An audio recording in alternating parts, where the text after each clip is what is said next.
1 2 sound check. 1 2 1 2 sound check. 1 2 1 2 sound check. 1 2 1 2 sound check. 1 2 1 2. 1 2 1 2 sound check. 1 1 1 1 2 1 2 sound check.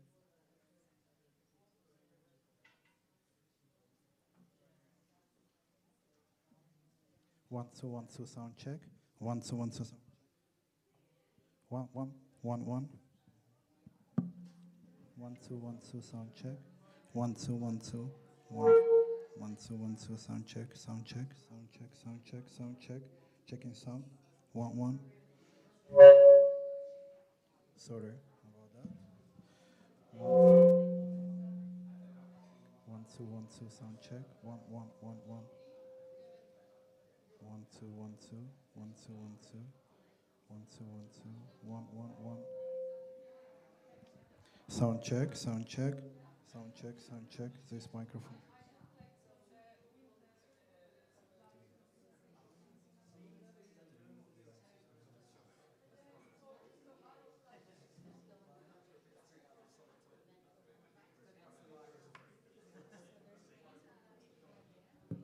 1 2 1 2 sound check. Sound check. Sound check. Checking sound.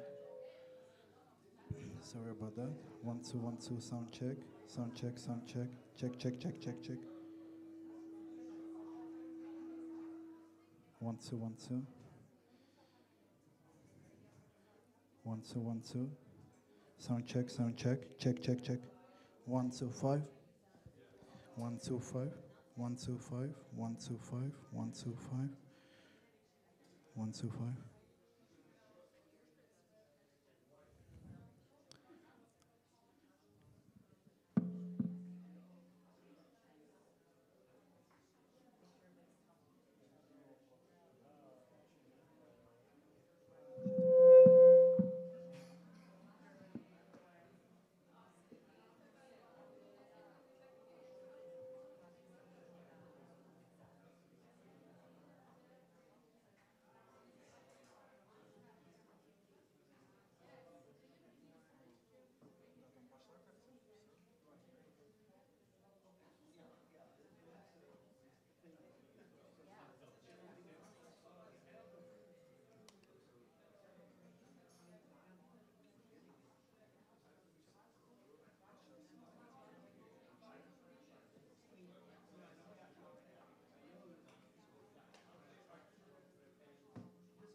slides. I have slides. I would like to share them. So basically, I have presentation. Yes. And але не на first one. Ось На перше, перше Ні, друга панель. друга пан. Давайте трошки пізніше. Так, Нам, по-моєму, давали. я надіслав Ользі. А вона скинула. Є, так? Так, зараз перевіримо. Що просто я розумів. Це вона? Це так, це воно. Ага, окей, є. Це супер. Дякую.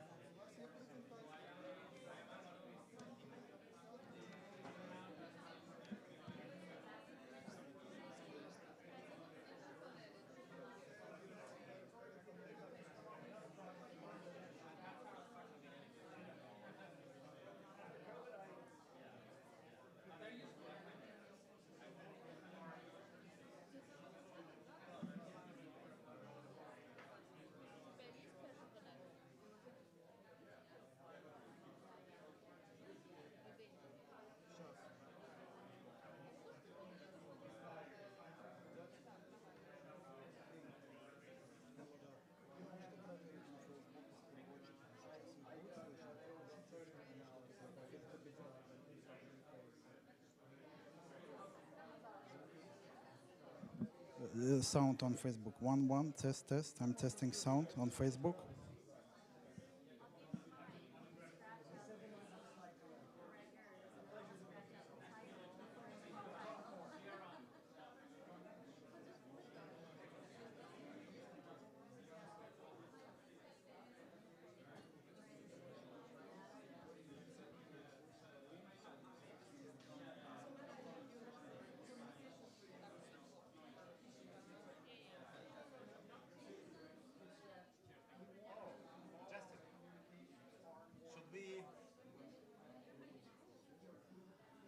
Should we pass this further?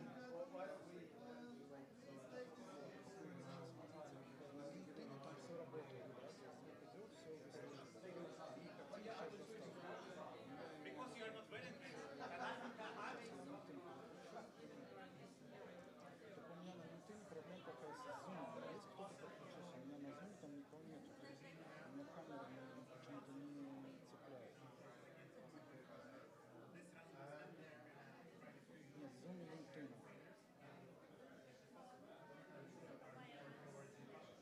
Ну вот сейчас я на LinkedIn перевел заставку на общий скрин.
One, two, one, two, one. No, we need версофа.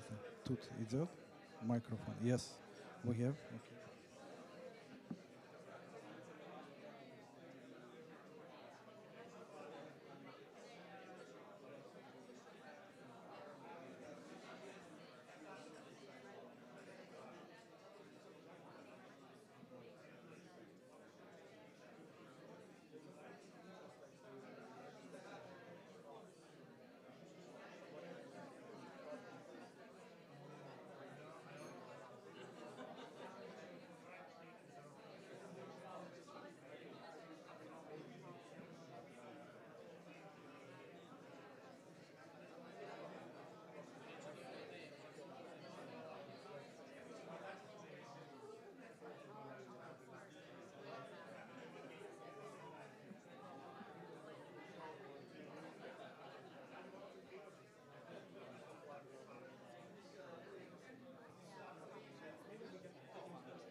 Микрофоны работают. Два настроил. Сейчас третий пока не настраивал, он что-то шумит там. Есть два микрофона. Мы можем начинать. Лайвстрим уже идет. Ага, ну ми зайдемо 5 зараз. Oh, hello. As I was speaking to the photographer here Okay. because we would be clicking photos for our social media channels, but I just wanted to know if it would be possible to get the photos. Of course, yes, yes. So you're from London Chamber of Commerce? Yes. Yeah, okay.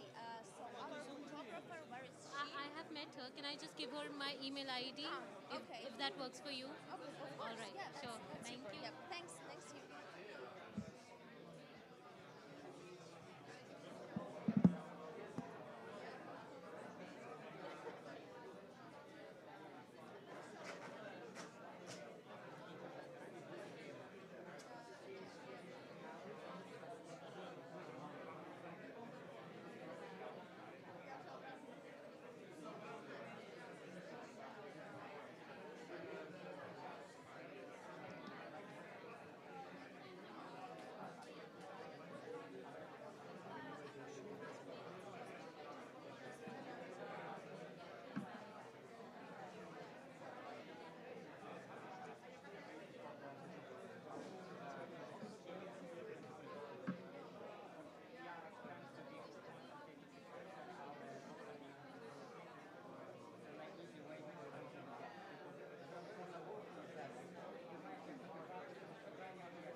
Франции, например. Все.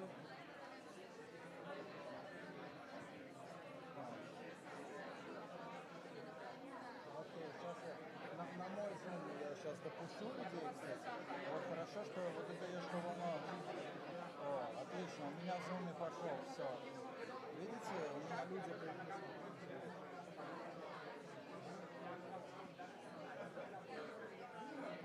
На моем зуме появились люди. Раз, раз. One, two. Okay. Dear guests, please take your seats. Can you?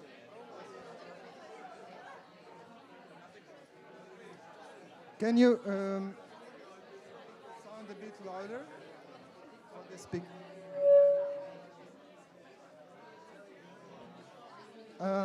Dear guests, please take your seats. We'll be starting shortly. We have all our speakers arrived. Sorry for a little delay. You know the. Yes, we invite everyone to the audience. Please take your seats. Yes, and we invite also the speakers of the first panel to the stage.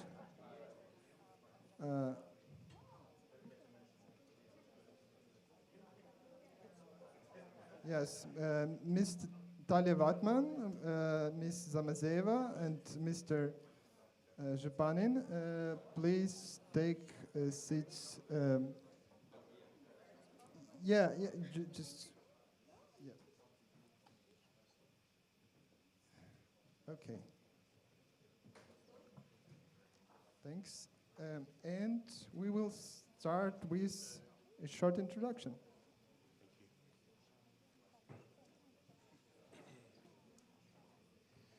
Thank you very much, Ole, and it's really good to see so many people here today.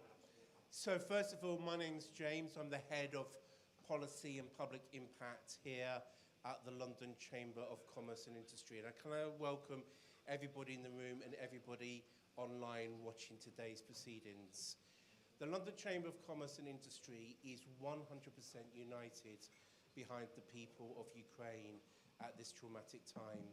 We know what's been happening today, and I just want to demonstrate our undying support for the people of Ukraine. We have signed a memorandum of understanding with the Ukrainian Chambers of Commerce, a commitment that we are absolutely committed to follow through, not for the following weeks or the following months, but for years. And I'm delighted that Anna is here from the Ukrainian Chambers of Commerce. Thank you so much, Anna. It's really lovely to see you. So moving forward, what we want to do is to strengthen the small and medium-sized businesses in Ukraine, because we know that a strong Ukraine needs a strong SME base, and that's why we'll be working very closely with the Ukrainian chambers going forward. But at the same time, we also know that this event is absolutely key. In a few days' time, the United Kingdom government will be hosting the Ukraine Recovery Conference. And during that conference, I know that energy issues will be debated, and we as the London Chamber are working closely with the Department for Business and Trade and the Foreign Office of the UK government. And we know this isn't just vital for the future of the people of Ukraine, it's vital for Europe and it's vital for the world. One of the reasons why we have a cost of living crisis here in the United Kingdom is because of the military aggression by the Russian authorities in Ukraine. That's one of the key reasons why for many Londoners and for people across the country, there's now a choice between heating or eating. So it's having a real impact here in the UK. So we need a secure energy environment. And that's why issues that Razom are focusing on is so important in terms of secure storage facilities when it comes to energy, and also in terms of looking at renewable energy opportunities. So let me give my commitment to Razom today that we, as the London Chamber, are willing to work with you to ensure that we will secure those energy supplies and that green energy future for Ukraine going forward. Finally, I just want to thank Razom for their fantastic work. I want to thank my colleagues in particular, and not just Anna, but I want to thank Igor Barkiv of the London Chamber of Commerce and Industry, who's done so much to make this a reality. But fundamentally, I want to say to all of you that we are united with Ukraine. Slava Ukraina. Thank you very much.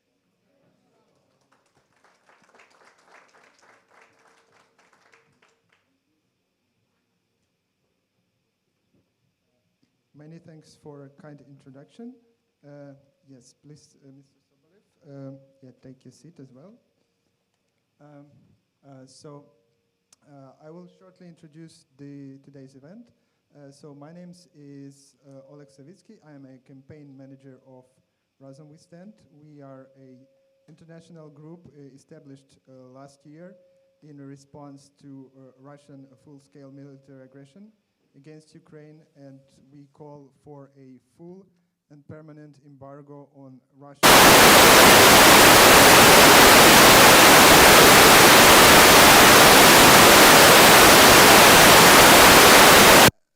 Just turn it off, and I turned off second microphone, and for some reason I decided to behave this way. Sorry.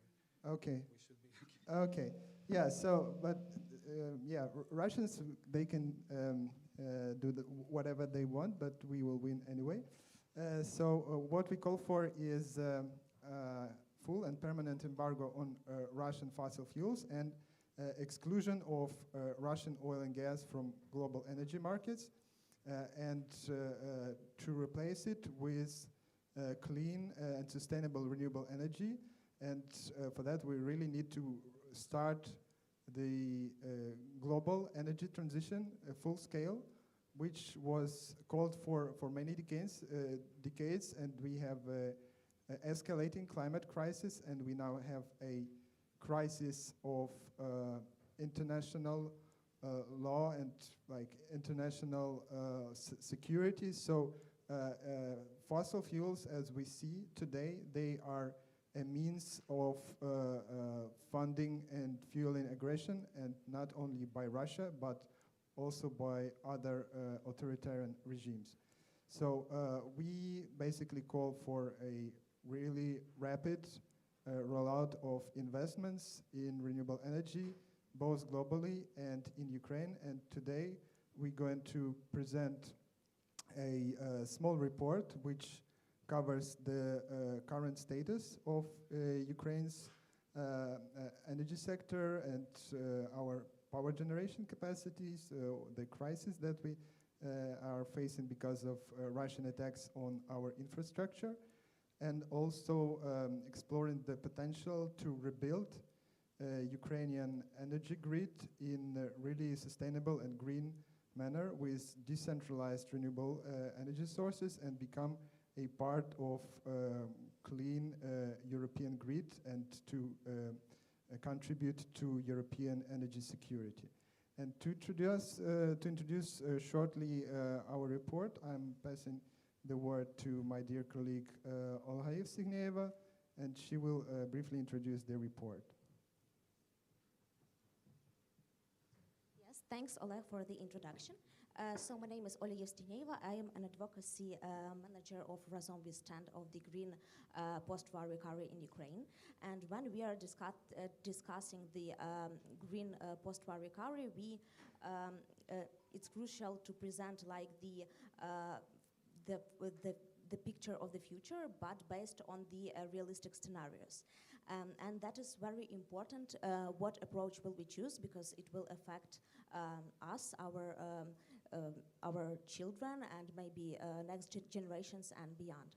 And what is very important is to choose the approach of the decarbonization of the economy. And actually, this approach have support via data, because the Institute of the Economic and Forecast of Ukraine, they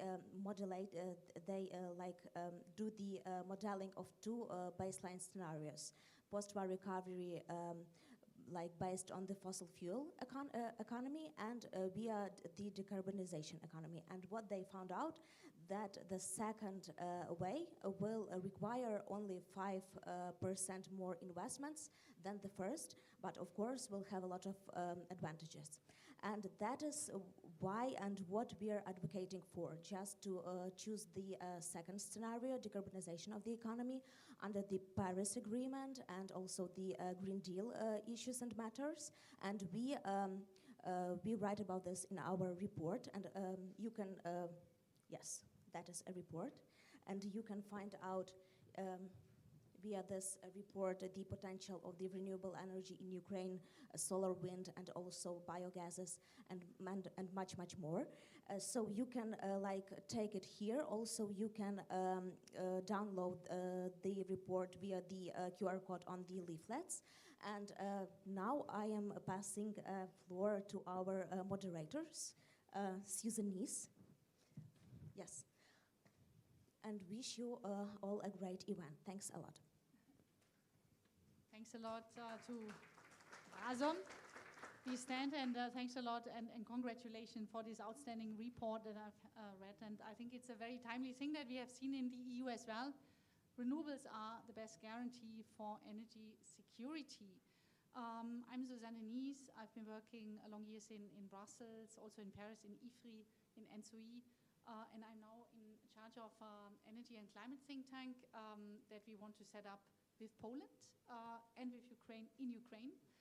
Dixie Group, Antonenko is here, Forum Energy is a partner, EcoAction is a partner, and we want to work with the governments to help having something like maybe the IEA to be a bit megalomanic, data, facts, models, capacity building in Ukraine in 4 years' time. So I count on all of you to help us here. I'm very happy to have such a distinguished panel, starting with Talia Vatman, who represents the IEA and who is going to provide us with some facts and figures. Precisely, that's what the IEA is known for, and never does it in a way of yellow pages. It's always fantastic to read through the Bible, World Energy Outlook, and many other reports. Give us a bit the background on the big topic of today's discussion, which is renewables as a guarantee for energy security in Ukraine, in line with the report by Razom. What and how does this need to happen? And so the other distinguished panelists, now I start from the right side, because Mr. Oleksiy Sobolyev unfortunately needs to leave us at 3, so I will change the order and have Mr. Sobolyev then second. Mr. Sobolyev is the Deputy Minister of Economy in Ukraine for digital development, digital transformation, and digitalization, prime guarantee for successful transition of everything. As a German, I must say I admire often Ukraine for its digital approach. When I see passports on the cell phone, I'm super jealous. Germany is light years away from this. Mr. Sobolyev is also in charge of the National Energy and Climate Plan, which is, according to DG Energy in Brussels, the most important piece of work that is going to be the roadmap for Ukraine to achieve the 2030. We have Anna Zamazeva. She's the well-known head of the State Agency for Energy Efficiency, extremely active, working with many partners and contributing as well to, of course, the NECP. Dirk Buschler, I haven't seen yet, maybe somewhere hidden. He's online. Oh, sorry. Dirk. We will be connecting Dirk. Okay, Dirk, a long-standing friend from the energy community, and of course, energy community, like many have changed, has changed. Energy community is playing a very important role now in the transition of Ukraine and the member states of the members of the energy community. And I think also one needs to thank ENC that it has already prepared countries for going faster to join the EU. We have Olga Yeryomina, who's an associate director of EBRD. Money is all. We need a lot of money. 750 billion was the estimate last year in the Lugano conference. And therefore, how can we do this? How can we fund this transition? I hope Olga is going to provide us with the answer. Plus, then the last person I want to mention is Andrei Zhupanin. He's the chairman of United for Recovery, which is an interfactional parliamentary association. And he's also going to share his view how the parliament, Rada, can contribute to achieve these very ambitious Ukrainian goals. So I invite now Thalia to start off and provide us with some background on Ukrainian renewables. Thank you very much. Hello, and thank you so much, Razom, for organizing this excellent event. I'm very pleased to be here, and the timing is excellent as the IEA has just released its renewable energy market update, which I encourage all of you to take a look at online. Given the time constraint, I thought that I would focus on the expansion of renewables in Europe, the role renewable energy plays in energy security, and opportunities for Ukraine. In the IEA's analysis, we've seen that the EU's renewable expansion was really accelerated by the energy crisis triggered by Russia's unlawful invasion of Ukraine. We've actually revised our EU renewables forecast by 40%, and this was driven mostly by faster distributed solar PV growth.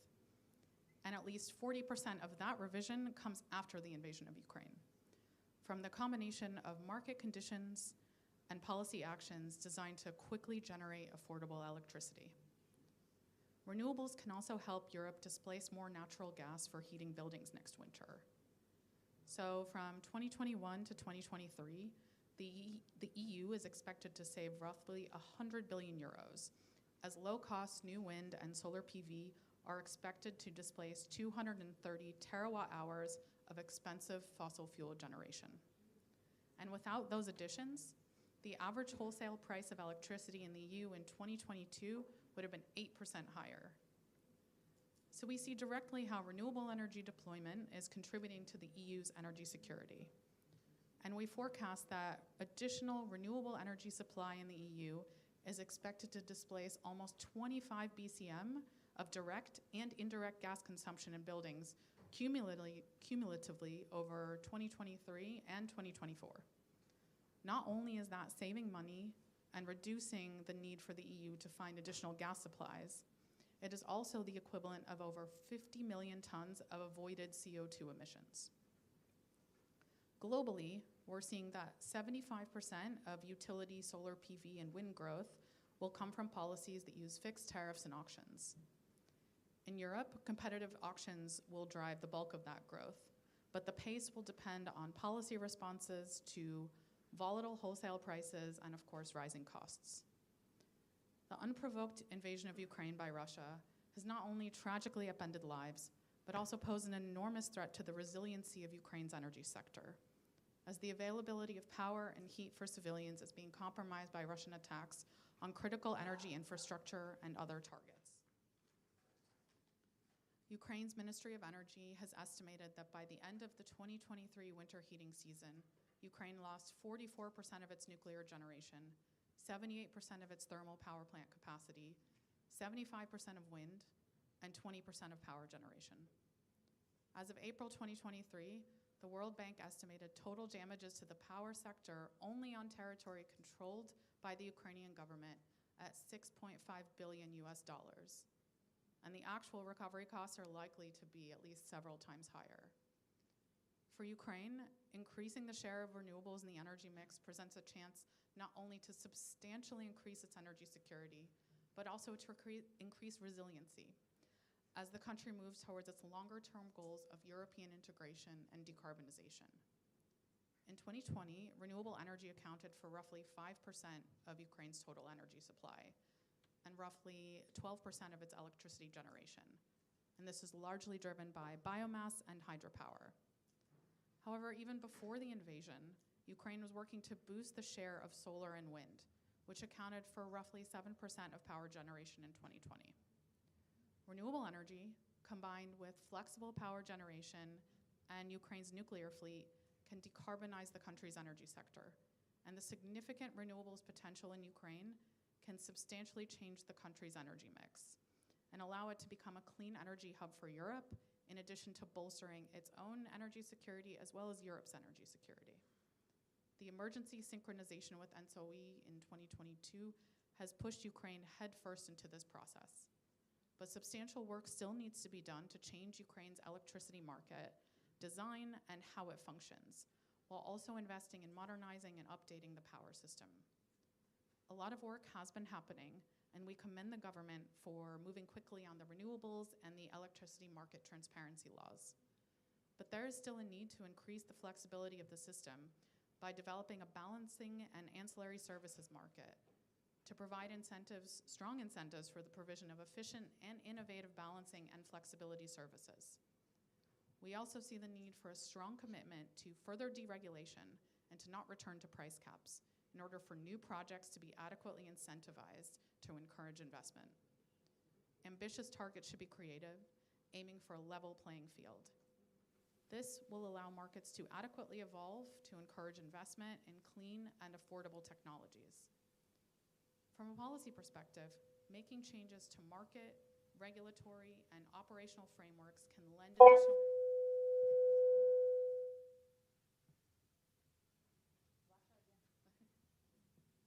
Is it okay?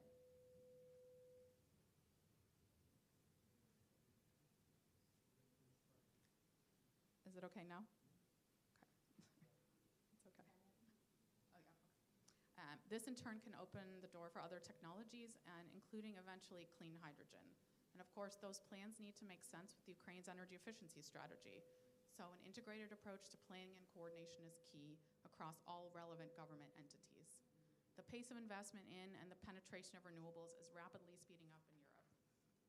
And we can easily see the same in Ukraine under the right market conditions. As Ukraine looks towards an ambitious and green energy strategy that will allow for European integration, some challenges, such as the carbon border adjustment mechanism, do lie ahead, but there are also great opportunities. And the IEA looks forward to continuing to work with and further support Ukraine in the future. Thank you.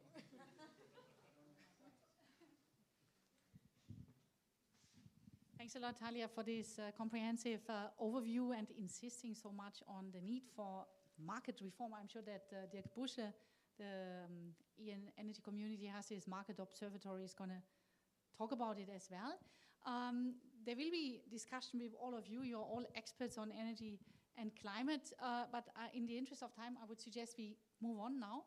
I hand over now to Oleksiy Sobolyev, who, as we said, is working on digitalization, but also leading on the National Energy and Climate Plan. What does this mean, Mr. Sobolyev?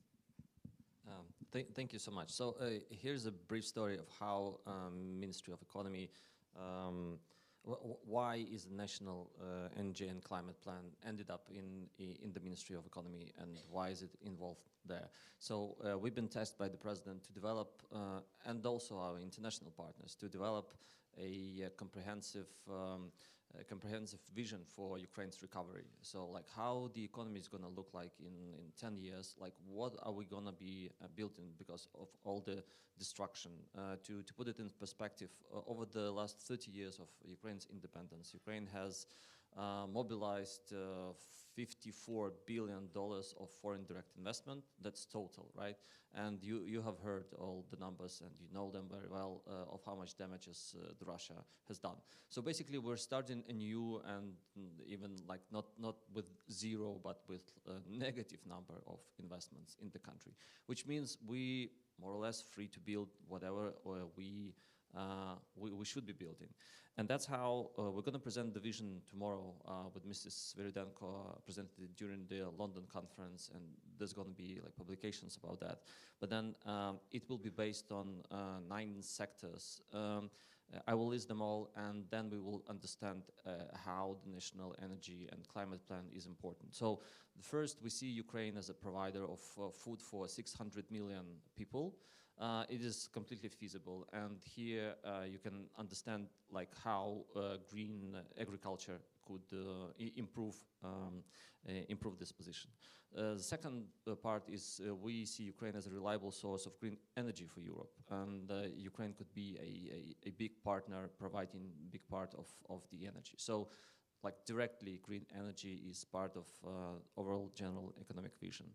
The third one, we plan to be one of the leaders in green industrial revolution. So building the industrial capacity necessary to maintain this green transition, both in Ukraine as in Europe, will completely feasible and capable of doing that in Ukraine. And one area in specific to make it very, very like practical is, for example, green steel. Yeah, you know that Mariupol has been demolished, and you don't have to rebuild those coking plants anymore, right? And we still, if you exclude Russia, which would probably be sanctioned, Ukraine is the only major source of iron ore in Europe, so why not smelt it through electricity? Then we plan to be a reliable supplier of critical materials and natural resources, and here comes the National Energy and Climate Plan as well, because all these green technologies, they require critical resources that are abundant in Ukraine in some areas, like lithium and other and titanium. And then we plan to become eastern border of NATO and the arsenal of the free world. We will have to protect ourselves through from Russia, developing strong military complex. Then we envision boom of startups and entrepreneurship. The government wants to deregulate whatever is possible out of the strategic sectors, and this rhymes very well with markets, right, for these renewables. And I guess like the renewables, like wind and solar, would be very much deregulated and market-driven. Then the last two is a place for professional social development. It's like human-centric social sphere with high-quality medicine, modern education system, and support. So in order to build all that, we would have to revamp both the healthcare sector and the education sector, right? Also, to build the green energy sector, you would have to have a lot of engineers capable of delivering that. There's going to be a construction boom, of course, like to modernize the infrastructure, and we would have to integrate our logistical network into the EU network. And one of big projects in the logistics is like green logistics, right? So switching as much cargo as possible towards electric trains and river transport. So that's how I guess it's evident how National Energy Climate Plan is very important inside the general framework of economic recovery in Ukraine, and that's why the Ministry of Economy is kind of organizing this work across all the ministries, as for National Economic Climate Plan, so for all other sectors. Thank you. Thanks a lot, Mr. Sobolyev, and it reminds a bit the Green Deal approach that was launched in Brussels 2019. In that sense, that is perfectly overarching. You mentioned transport, agriculture, industry, all this has to be clean. And there's somehow a huge opportunity also for Ukraine. I would like to give now the floor to you guys. And I can allow two questions to Mr. Sobolyev, given that this NECP is so important. Would just like you to ask your questions. Anyone, please. Can you briefly introduce yourself? Do we have a mic there?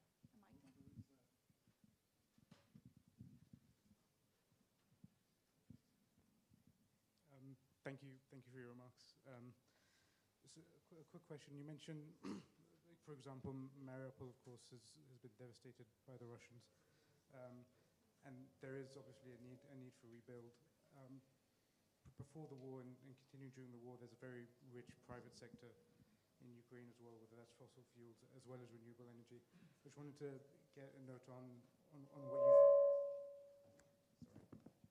what role you think the private sector within Ukraine has in accelerating the energy transition, and what support would be available to the private sector there? Yeah, so looking at the macro level, the total cost of reconstruction is enormous by Ukrainian scale, so it's in hundreds of billions. And so just to put it in perspective as well, the year of the largest foreign direct investment in Ukraine is 2007, and where Ukraine received just $11 billion of investment. So if we're talking about like needing to construct something for 200 billion, it shows that we need to repeat 2007 like 20 times over.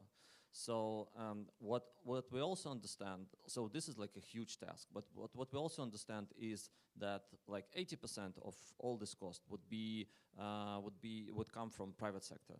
So attraction of this like private capital and all this investment is a prime objective, and there will not be anywhere near enough like bilateral funding. Probably a lot of like tens, we hope like $100 billion would come from seized Russian assets, but we're still working on that. But that would allow this private sector investment to probably like de-risk some, right? So we're working on wartime insurance, but it's nowhere near the scale that is required in billions. Then what else? We're also working with creating Ukraine Development Fund together with BlackRock, and this is going to be a vehicle of something like a seed investment or concessional financing, some 20% of the projects to get them started, and to support all these like strategic sectors that I just mentioned. And on the third part is like the government is politically ready to do whatever it takes to actually kind of work with the private sector on this task, although like the policies needed would be transformative and working on it as well. Thanks a lot. Here's another question. And I think one doesn't need to have it too close to the mouth. Okay. Alexei Fedev, I am energy lawyer, Integrities. We have just got from the government a new energy strategy, approved, not published. We understand there is a hydrogen strategy in the development, and now you are saying the Ministry of Economy is preparing its own plan. So what is the interplay? I mean, is it going to be somehow aligned? Or who will at the end decide where we go to? Because I think there are different views in these documents, at least in the drafts I've seen. Yeah, there are different views in the drafts, but it's a like unified vision, and this is it's not that we're working on it. We're not working on it. It's the Ministry of Energy that's working on its part, and we're coordinating the part of the Ministry of Energy that it kind of aligned with the Ministry of Agriculture and Ministry of Infrastructure. So that work has been going on for the last like 2.5 months. So at the same time that the Ministry of Energy kind of published the energy strategy, or not published, but kind of voted on the energy strategy. So it will be updated, I believe, and it is a unified vision. And like what I can say that it exists, and it is not the Ministry of Economy vision or like the President's vision. It's a unified government of Ukraine vision that has all the sectors there. Yeah. Thanks a lot, Alexei. I hope also that we see it then after that it's going to be published, because it's very important to have all this civil society from Razom to Dixie to comment on that kind of things. Even in war times, of course, one understands that things have to be classified, but still there needs to be always a kind of a limit to this. I hand over now to Anna Zamazeva from the State Agency for Energy Efficiency, and you're also heavily involved, I suppose, in the 2050, but also in the National Energy and Climate Plan. So very interesting to understand how you see the uptake of renewables and energy. Thank you. I'm ready to continue a topic from Alexei and tell some words about national plan of action in energy efficiency till 2030, because we are state agency are responsible for this part in our energy strategy. But before I want to say some words about energy efficiency, because when we talk about this energy efficiency, we talk not only about technical solutions, we talk about a huge part of economy. And Energy efficiency plays an integral role in both by optimizing consumption, our operational efficiency of business and power generation facilities. We improve energy security, more energy resources are available. And at the same time, more efficient production helps our economy to survive and be competitive. That is why multi-sectoral energy efficiency really has to come first. Today we have the National Energy Efficiency Action Plan until 2030, which sets a national energy efficiency goal of reducing primary energy consumption by 22% and final energy consumption by 17%. The recently approved energy strategy of Ukraine until 2050 sets more ambitious goals to increase energy efficiency by 1.5 times by 2050. But also these numbers do not mean much without clear approach and sound mechanism for funds mobilization and management, best available technology transfer, actual implementation of state and donor-supported programs on energy efficiency, renewable and alternative energy use. And what was our response? On April 11, 2023, the Verkhovna Rada of Ukraine, thank you very much, approved the law which provides for the establishment of the State Fund for Decarbonization and Energy Efficient Transformation in Ukraine. The fund was created to the European principle the polluter pays and will redistribute proceeds from the CO2 tax to energy efficiency measures and projects for decarbonization. The fund's main tasks are support for all state programs on energy efficiency, renewable energy, alternative energy like biomass, and decarbonization. Attraction of international credit funds and grants for the implementation of investment projects, securitization of financial returns on foreign investment and financial liabilities, and risk reduction for energy efficiency and green projects. For further enable the fund's operation and management, mobilize additional financing, and to provide a better outreach for energy efficiency technologies. The State Agency on Energy Efficiency and Energy on Energy Efficiency and Energy Saving of Ukraine is launching an innovative mechanism, a special purpose vehicles, the National Decarbonization Platform.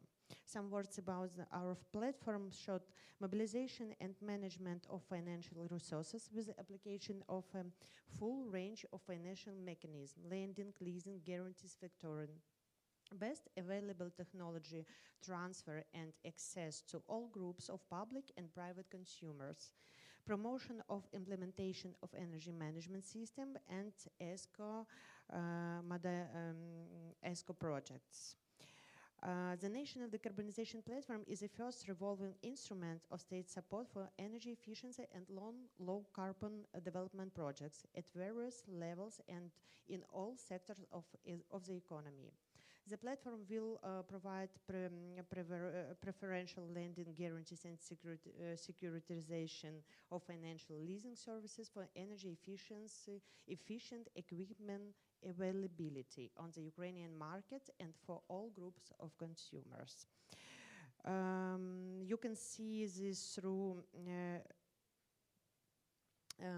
this hardship. We still maintain our ambitions for free energy and economically independent Ukraine. We would like to see our joining effort for achieving this.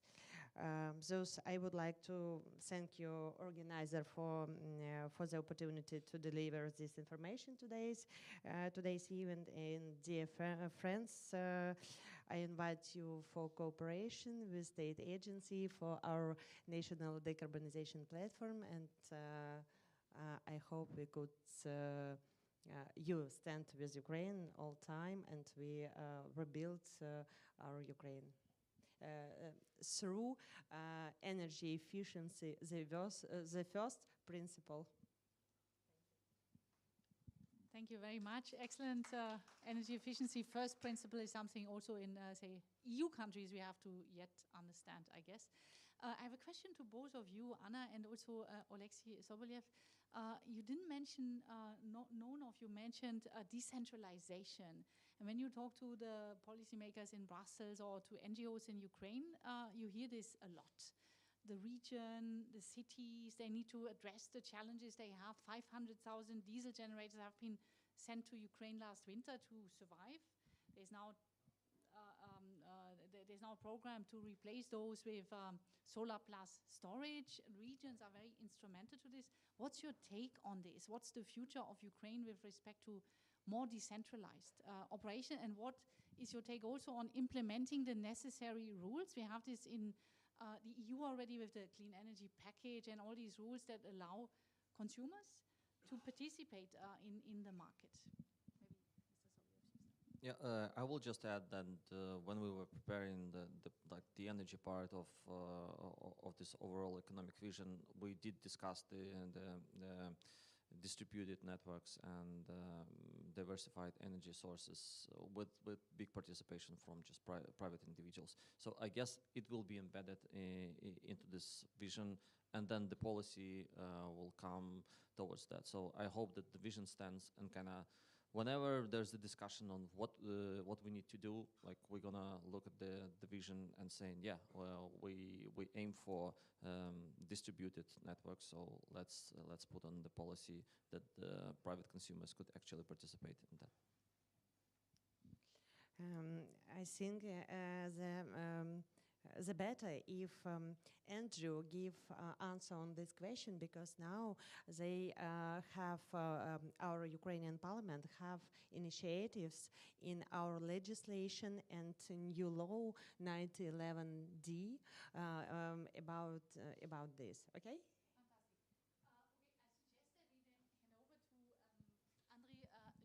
Andrei Zhupanin from the Interfractional Parliamentary Association United for Recovery. And then I offer you the opportunity to ask questions to the three of them on how Ukraine is going to get it right with renewables. So thank you very much. First of all, sorry if you sometimes will not understand what I'm talking about, because I slept just 4 hours after 28 hours in the road, so apologies for that. It's quite hard to get here from Ukraine. Secondly, apart from being the chairman of this we call it multi-partisan group of MPs, I'm also a member to the Energy Committee in the Parliament, and I'm chairman of the subcommittee on natural gas. So I'm working with energy for the last 4 years. I wanted, since I was given the task to tell you about what Parliament is doing with respect to potential reforms and what we have already done. So I'll just update you on this, and then we'll share you some thoughts, general thoughts on what I believe is going on to happen in Ukraine. So first of all, what we have already done, we adopted the law on storages. So there was a first storage officially certified in Ukraine just 2 weeks ago. So this is quite important news for us. We believe that storages will actually flourish, and we will see more and more built in Ukraine. Especially, we need them a lot. If we have heard, the government sets as a goal to have 50% electricity produced by nuclear stations, 50% produced by renewables. So then you need to have some balancing things, and the storages can be something that can balance the system. Secondly, what we have already done is a decarbonization fund that has already been mentioned by Anna. We certified the gas transmission operator, and we certified the gas storages operator. So now you can actually bring your natural gas to Ukraine, store it there. I heard there is excess of supply of natural gas here in the United Kingdom currently. So actually you can transfer that to Ukraine, store it in our system, and then bring it back to Europe when the prices are going up. We are now fighting to get more investors looking into this, so they could spend, their money on the actually purchasing those services from Ukrainian storages operator. And that's because of the parliament adopted the draft law. And what we have already also done, we adopted the draft law on biomethane. Biomethane, which is renewable natural gas.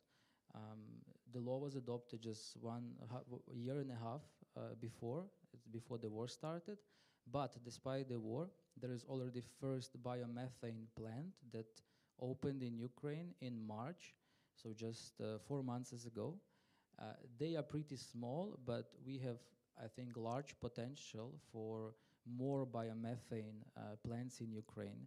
So currently we have 67 biogas stations that produce electricity. All of them can be actually converted with purchase of small equipment to biomethane production plants. And once you started producing biomethane, you can go and sell it to the grid actually. You can store it till the winter, sell it with higher prices, or you can actually make it bio-LNG from that and sell it as a petrol. So very convenient, in my view, business with many options available. What we are currently working on is the draft law 9011, which will sort of reshape current renewable energy system in Ukraine and also will affect the energy system as such. So we will introduce guarantees of origin. I know many of you have heard about this, so that will be introduced with this draft law into our legislation. Then we are going to provide a legal framework for so-called self-production. So when you can actually, when you can put on your plant some solar panels, you produce electricity, you consume, and you sell the difference into the grid on the market prices. And that's actually one of many steps towards decentralization, because by doing so, we will encourage companies and businesses to install solar panels, and then just they will have an opportunity to sell the difference into the grid. And the same option will be provided for households, so they'll also be allowed to sell the difference into the grid. And moreover, for the households, there will be an option to join the aggregators, so like huge players who will be simultaneously having on their side both consumers and producers, so they will be able to settle between them and then earning on the settlements and then distributing money among the consumers. Finally, the draft law allows for the destroyed or damaged solar stations to be rebuilt with keeping their feed-in tariff, which is important now because many stations were damaged or destroyed in the east and south of the country. So their feed-in tariff will remain with them, and they will get an opportunity to restore their facilities. Lastly, we are going to introduce into the legal framework for closed distribution systems of electricity. This is like not a brand new concept, but still quite a new concept for the European Union. So these will be small facilities. Imagine industrial park, where you will have your own distributor of electricity, and those guys, they would be actually also capable of producing electricity. So this will be like a small closed distribution system inside, for instance, industrial parks. So that would make attractive investing into industrial parks in Ukraine. That's what we are doing right now. With respect to, I put few things for me to mention what we lack actually. That's part not related to the parliament, that's more my personal part, and also as a chairman of this multi-partisan a group of MPs on recovery. So first of all, we believe money is of essence, that's obvious, right? Without fundings and without some subsidized loans, nothing will be possible. We believe the subsidized loans are important for all the things that I just mentioned to work. So for instance, if you want decentralized system, you need to finance households so they can go and buy and install solar panels and then start working with that. If you want plants or small factories or small businesses to do the self-production work, you need to provide them money also so they can go and buy solar panels, produce the electricity, and then sell difference to the grid. So these are the steps to decentralization, but yes, we would need some funding for that. As far as I know, our government is currently looking for the money on Ukrainian side, but we are also now looking for any kind of support from our foreign partners. So I just came from Germany recently, where we were discussing with the government some fund established by the German banks that would be financing Ukrainian business on the same terms as German business gets funding in Germany, provided that there are no Germans who are going to invest into Ukraine. We would need some guarantees. We also discussed with German government some guarantees from government that if something happens and those people who get the money, they're not capable of repaying the money, the lender is not capable of repaying, so the government steps in and the government is covering the costs and also repays the money, so the banks would not be at risk. And lastly, we lack cooperation with the government, actually, I must say, because I heard about the strategy on energy and development of Ukrainian energy just from the news. So unfortunately, maybe my head of the committee was engaged, but neither me nor many of my colleagues in the committee were not engaged. And that brings a lot of questions because, for instance, if the government says we want to increase production of natural gas to 80 billion cubic meters per year by 2050, so the question arises how? And me as a chairman of the subcommittee, I don't know the answer actually. So and I would love to hear that. Either we are going to subsidize on the tax side, and then we ask the tax authority, are you happy with some subsidies?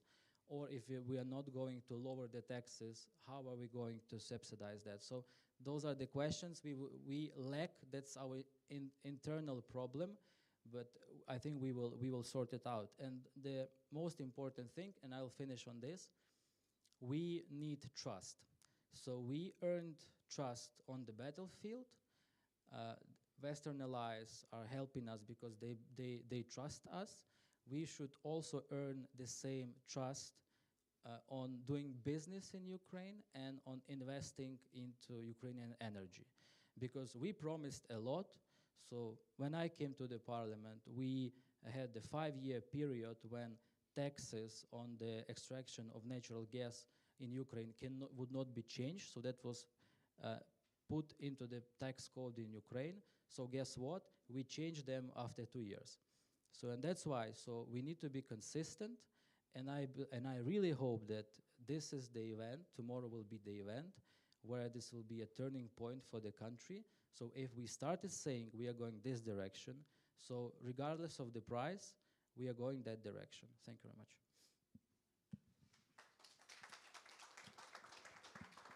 Thanks a lot, Mr. Jupani. That was extremely interesting. Since the Ministry of Energy that's responsible for this 2050 strategy is not here, I don't think that Mr. Sobolyev could answer the question why you didn't see that. So it's more tomorrow for Mr. Demchenkov and maybe Mr. Chalushenko.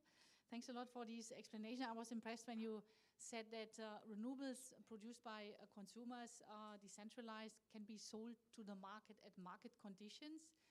In countries like France and many other European countries, that's not the case. So you pay for the electricity at market conditions, but you get a lousy lump sum when you sell it yourself.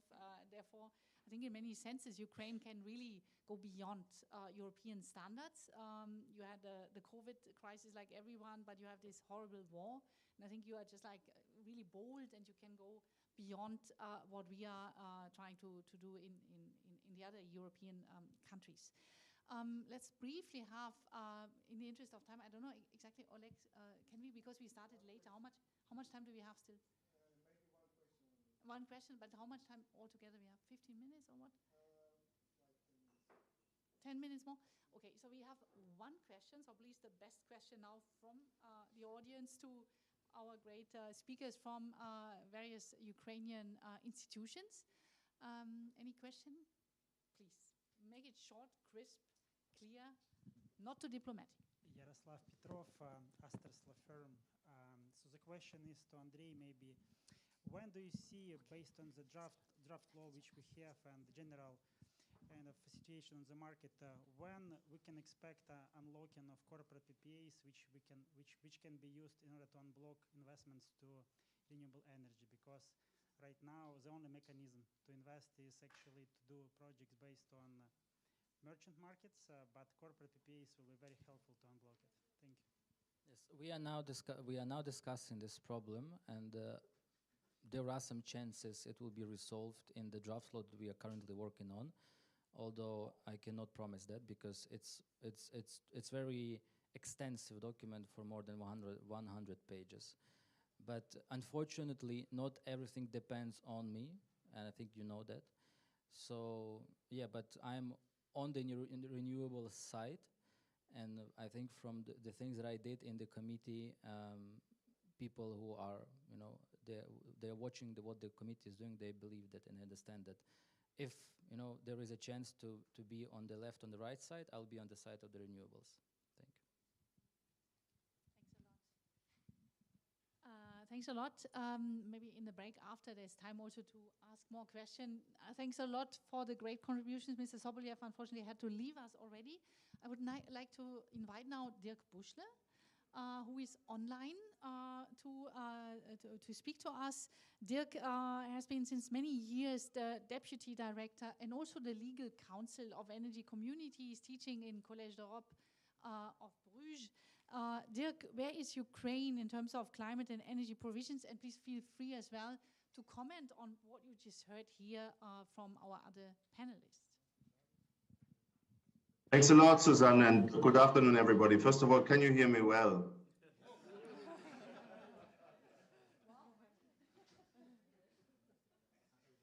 Can you hear me in the audience? Yes, we can hear you very well. That's great, thanks. Then let me take up Susan's invitation and to comment to some extent to what has been said by important speakers that you have on the panel. I first of all like to link to what Deputy Minister Sobolyev has said about the commitment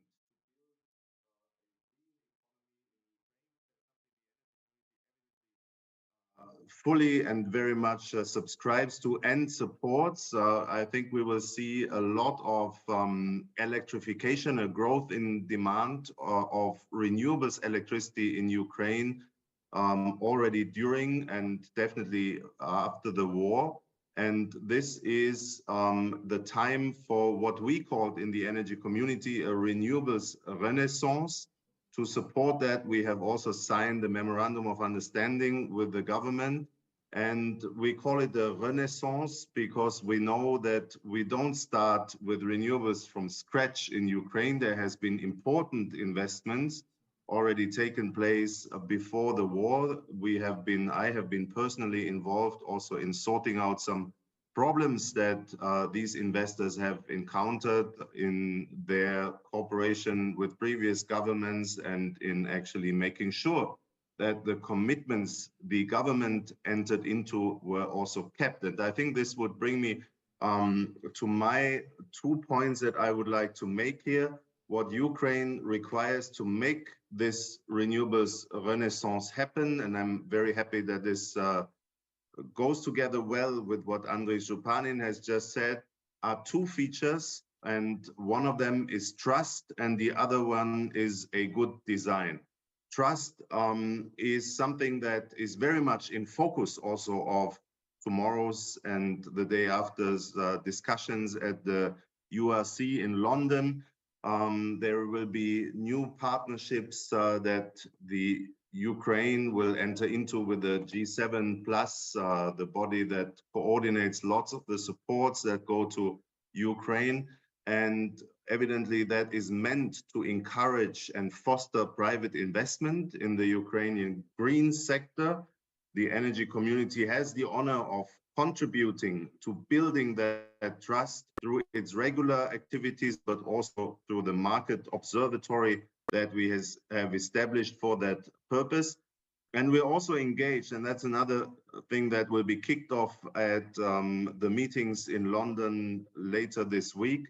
We're also engaged with working together with Ukraine on the best possible planning and hence trust building instrument that the EU has created over the time for its own member states. That's the National Energy and Climate Plan, national energy and climate plans that are meant to get Ukraine to comply with its targets for 2030, including for renewables, but also for greenhouse gas emission reduction. And what we believe, and I think the future work will prove that and will show how important such an energy and climate plan is for Ukraine. What we believe is that in a situation where you are building back better, as we call it, and where you rely on the trust by private investors, but also by public partners, a clear and an honest and transparent planning and then an implementation of this plan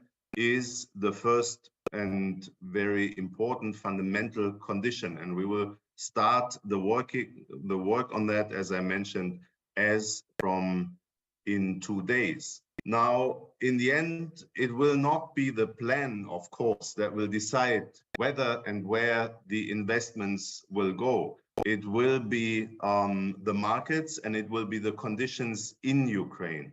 If we assume, and I'm very confident about that there will be plenty, there will be a huge interest in investing in renewable projects in Ukraine because of Ukraine's huge potential.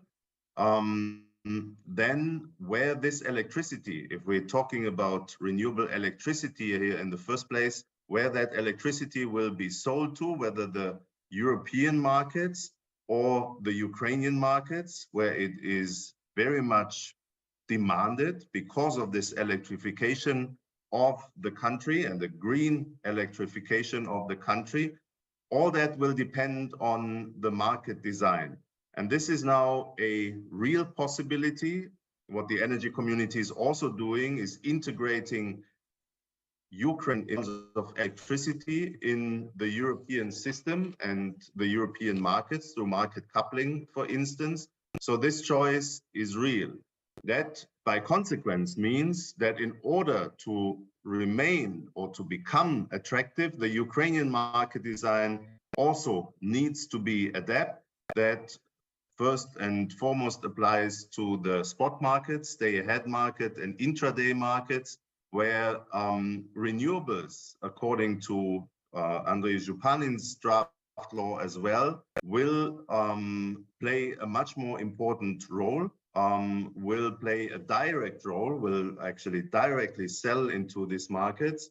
And we very welcome the discussion about raising the existing price caps in those markets and lowering the price floors to make sure that the utmost volumes of renewable electricity can be sold in those markets, and to keep the Ukrainian spot market actually more attractive also for selling electricity. At the same time, we also know that the market design is important, but it will be not sufficient. There will have to be additional support, as in many other European countries. And again, we very much welcome something that we have been working with Olga from EBRD very much on in the past, is the move to auctions, the move to market-based support mechanisms instead of the feed-in tariffs that have been applied until now. And that, I think, should go further. This reform that's ongoing and that we can expect to take effect hopefully very soon, by also reforming the entire value chain that so far has determined the profitability of renewable energy projects in Ukraine, by making sure that the renewables producers actually get the support they have been promised. This will require, among others, a reform of the surcharge system, which is currently embedded in the transmission tariff, and that has not worked very well. It will possibly also include an element of budget support. It will have to include also a profound reform of the public off-taker, which has been designated in Ukraine, the guaranteed buyer. And it will also have to make sure that renewables producers are paying the imbalances and the costs for those imbalances only to the extent they are actually responsible for it, and not to the extent that any public body is involved. Furthermore, we also will have, and that is something that has to happen fast as well, the draft law of Mr. Shupanin is an important step towards that. We'll have to make sure that the system for green certificates, guarantees of origin, is established in Ukraine, and they join the regional system that the energy community has been setting up, and ultimately also the European markets for guarantees of origin. And finally, and that's a very big and important discussion that we are having in the energy community right now, also we need to price in finally and at true costs the externalities created by those who emit carbon dioxide and other greenhouse gases through a serious carbon pricing system. Now, as I said, and I referred to the draft law a couple of times, this is something that we have been taken very positively in the energy community, because many of the issues I raised are covered by its scope. We will work further with Andrei Zhupanin and his colleagues to make sure that this law is a milestone in creating this favorable ecosystem for renewable energy that Ukraine needs in order to make the renewables renaissance happen.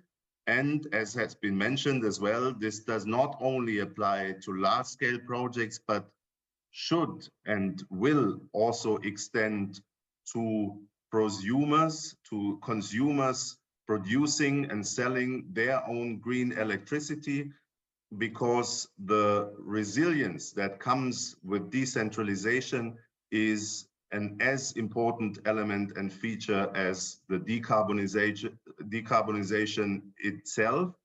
And I'm be very happy to join you all tomorrow in London as well, to see and to make sure that a renewable renaissance, a focus on renewables, a facilitation of private and public support to renewables, the building of trust and the improvement of the design features takes center stage, as it should, in the discussion related to the reconstruction of Ukraine at large. Thanks a lot.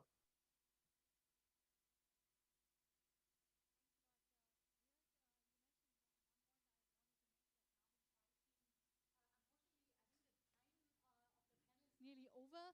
I think, Oleg, we do not have, unfortunately, EBRD. That is kind of cancelled now. Sorry?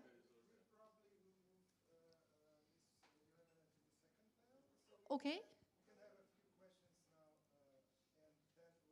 Because otherwise it would be interesting to maybe have her still, or do you think that's too much? Because yeah, I think it would be really interesting to have the how kind of addressed by EBRD, if that's okay. If, are you guys still patient? Means the coffee is waiting, no one is drinking it. So I would be super happy if then you would now join us. Mrs. Sorry.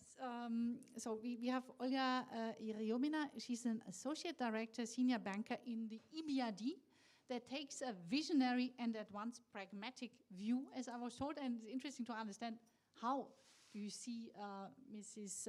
Iriomina, the uptake of renewables, what shall happen? Thank you. I prepared some large presentation, but probably I will just speak up how renewables can happen. Historically, we have been in the lead of development of renewable support mechanism in Ukraine, with foundations of green tariff support scheme back more than 10 years ago. However, this is already the history. In Ukraine, green tariff is no longer eligible for new constructed projects. though auction legislation for renewables is in place, probably it's already too late also to launch full-scale auctions in Ukraine, and auctions were designed for large renewable projects rather than small, medium-sized ones, which are badly needed in Ukraine these days. So sooner or later, maybe auctions will be launched, but they won't be that needed. So what to do for Ukraine, and how to launch this renewable renaissance and decarbonization? It's a big question mark, which I hope this event will help to clarify to all of us. Currently, we are looking at potential projects to be done in the renewable sphere, both solar, wind, energy storages, but they represent challenges in terms of structuring, because we also we are keen to move forward with those sponsors who are ready to invest in Ukraine, but on the top of external guarantees, which need to back up partially our exposure in Ukraine, we also need some guarantees of payments to those projects. And it is the biggest challenge, how to make sure that with newly launched energy market, still not tested because it was launched in July 2019, and then short period passed, COVID era started. We, by the way, talking about trust to renewables, we had retroactive changes to green tariffs, yes, which some people still remember in 2020, yes. So we need to rebuild trust ourselves, yes, not to repeat those stories. But right now, landscape totally changed, yes. We need half of the sector to be rebuilt, yes, and half of the sector to be rebuilt in distributed manner. And actually, it's totally in the interest of Ukrainian policymakers to make sure that investors who are coming into this sector receive robust payment guarantees, even if it is sale to the market, yes, with gradual coupling of market mechanisms in Ukraine with European ones. We know that prices will not go back. We still need to make sure that those investors who are investing will recoup their investments. So happy to answer any questions. I don't have answers to these challenges. We are trying to work out solutions as we go, so far project by project. We have some ideas which we discussed with counterparts in this audience, still not ready to voice them publicly out, but happy to brainstorm. Thank you. Thanks a lot for these very interesting comments, and I think already Andre before also said this discussion you had with German government on risk facilities and that kind of things. I think there's lots of elements you were mentioning now, the need for smaller scale auctions. I think you bring little elements of the bigger solution, and that is exactly no retroactive changes that we also had in Europe 2008 in countries like Spain, Portugal. That was disastrous as well. I think that's the kind of right things. We come to the end of this panel, unfortunately. If someone has a really super urgent question, you can go. Otherwise, I hope, yes, see two people. Okay, then let's do the following thing. We collect those two questions, and the speakers will answer your questions. Okay, let's do that. And I hope Oleg is going to forgive me that I'm overusing the time. Alistair McBain, Sarum Energy. A very quick question. All this stuff about renewables is really about greenhouse gases and greenhouse gas reduction. And one of the most potent greenhouse gases is unburnt methane. And the Ukrainian transmission system is Soviet era, and no doubt quite leaky. I just want to know what plans there might be to reduce leakage in the gas transmission Maybe system. after Andre, because you're the gas expert, but let's take the second question first before, just like to go fast. So, well, I'm not an engineer, and I cannot answer how much or what is the volume of natural gas that can escape the system. So that's not to me. But what I can answer is that we are now preparing for the second hearing in the committee, draft law 6133, that would allow the gas transportation system to put out of the usage some parts of the system that is not used right now.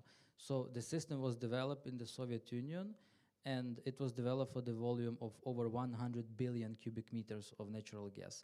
Now we are using just 20% of this capacity, and the Russians, they contracted overall 45%. So in any case, 55% is not necessary, even under this contract. So we are going to allow the government to decide which points they will put out of the commissioning, so which points will not be used, and then they just will be left there. So that's what we're doing. So, is this on? Yeah, okay. Olga, you mentioned that the sector needs to be rebuilt. That reminds me of a comment that Mr. Zhupanin made during his remarks earlier, that a law was passed recently that made it explicit that owners of existing plant benefiting, presumably this is what he was referring to, from the feed-in tariff scheme from the past decade, made it explicit they have the right to repair the damaged facilities. They already have a license, presumably to operate. They already have a contract for the sale of their production. Why was that law necessary to state what should have been, without doubt, their inherent right to restore their facilities? What else did the law do beyond stating the obvious that they have the right to restore their facilities? Yeah, so currently, under the existing legislation, in order to restore the solar plant or like power station, you need to put it out of commissioning for a while, to put new solar panels and bring it back to commission, right? So that's logical. But under the current legislation, whenever you put it out of the commission, you lose your right to feed-in tariff. And then you just work on the market terms. And we want to fix this logic. So you can go out, you fix yourself, you come back, and you still receive your tariff, you get your tariff that you had before. Is that answer? It does, yeah, that does answer the question. That's why we have 150 laws in a year in the parliament. Okay, unfortunately, we didn't solve anything, as one of my previous bosses said, but we put the confusion on a higher level. No, but I think this was a fantastic discussion. I would like to thank all the panelists, starting with IEA, Mr. Zhupanin, Olga, Anna, and Mr. Sobolyev, who already left now. Fantastic, and I think everyone looks forward to and well prepared now for the real URC starting tomorrow. I hand over now to Oleg for instructions how we continue, and I would like to ask all of you to give a hand of applause to our fantastic. Yeah, thanks. Now we will have a short coffee break, but we need to make it a bit shorter because we are running behind the schedule. So please be back in 15 minutes. So we are starting like 3:45. We will start the second panel. And enjoy the drinks and coffee, tea if you need.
Sound check, sound check. One, one, one, one. Sound check, sound check. Hello, hello. One, one, one. Sound check, sound check. Sound check, sound check. Sound check, sound check. Hello, hello. Sound check, perfect. Sound is good.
each speaker as we go. There is some change in the agenda, and I'm asking everyone to stick to the time.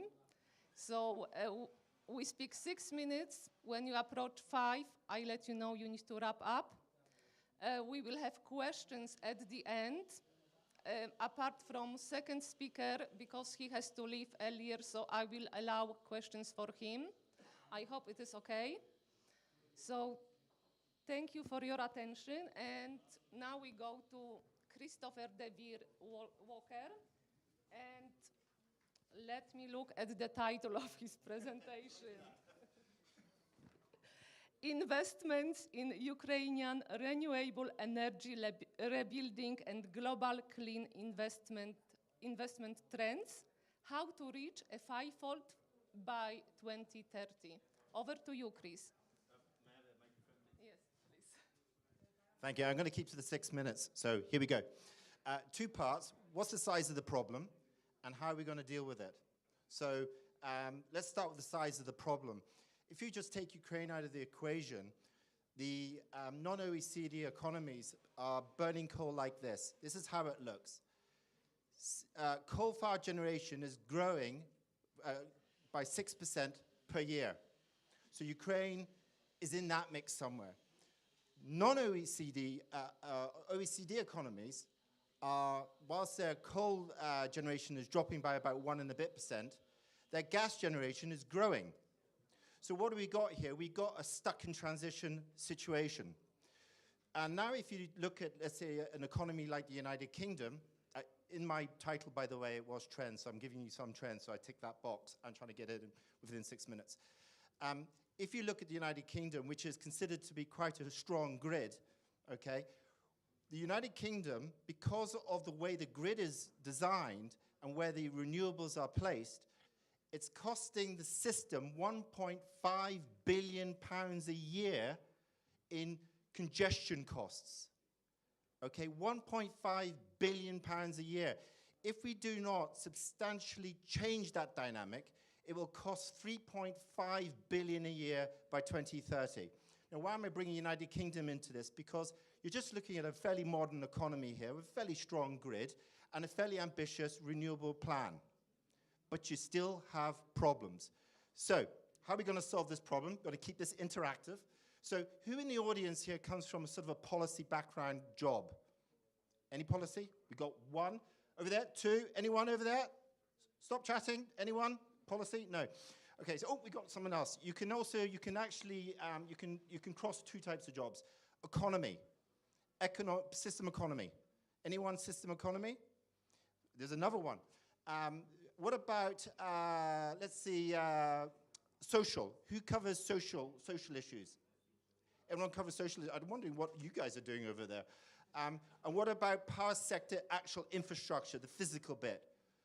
You over there, right. Some of you haven't been participating. I'm just going to say that right now. The point I'm trying to make out of this, to solve this problem, we need to fix those 4 areas. Okay? If we do not fix them in tandem, this conference is pointless. Because those 4 pillars, if you then focus in on those, there are variables in those 4 major pillars, and I'll just repeat, okay? How long are we doing? Got another 3 minutes. I'm doing well, aren't I? If you look at those pillars again, policy, regulatory, and infrastructure, social, past system economics, and past system infrastructure. If we don't measure those 4 elements properly and show guidance in those 4 elements to Ukraine and how their best practice solves those 4 elements, measure the speed and or the probability of how those could change, those elements, and the speed of those change, then where are we left?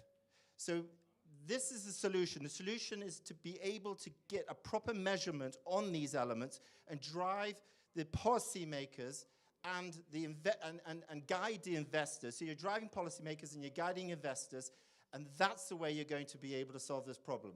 So one thing I would say is that in investigating a solution, we have to, and this is my final point, we have to use technology that we know works today. Let's not dream about technologies that might work. All of this hype about hydrogen, it has a place, hype about SMRs.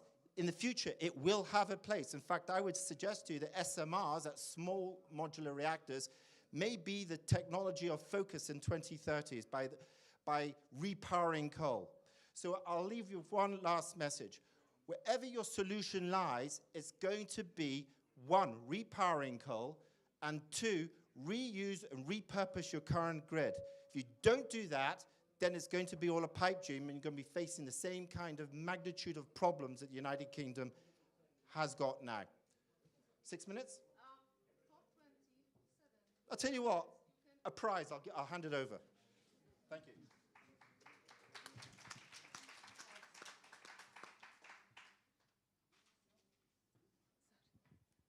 So now we have a second speaker, Jaroslav Petrov, partner and head of the London office in Astor's law firm. And he will talk about UK best practices in offshore wind and hydrogen opportunities for UK. Over to you. Thank you very much. It is a great opportunity to be here at this event. And this week is full of Ukraine-focused events. And it is a good opportunity to meet our friends, colleagues. So I will speak kind of on several points with respect to how UK experience can be helpful for Ukraine.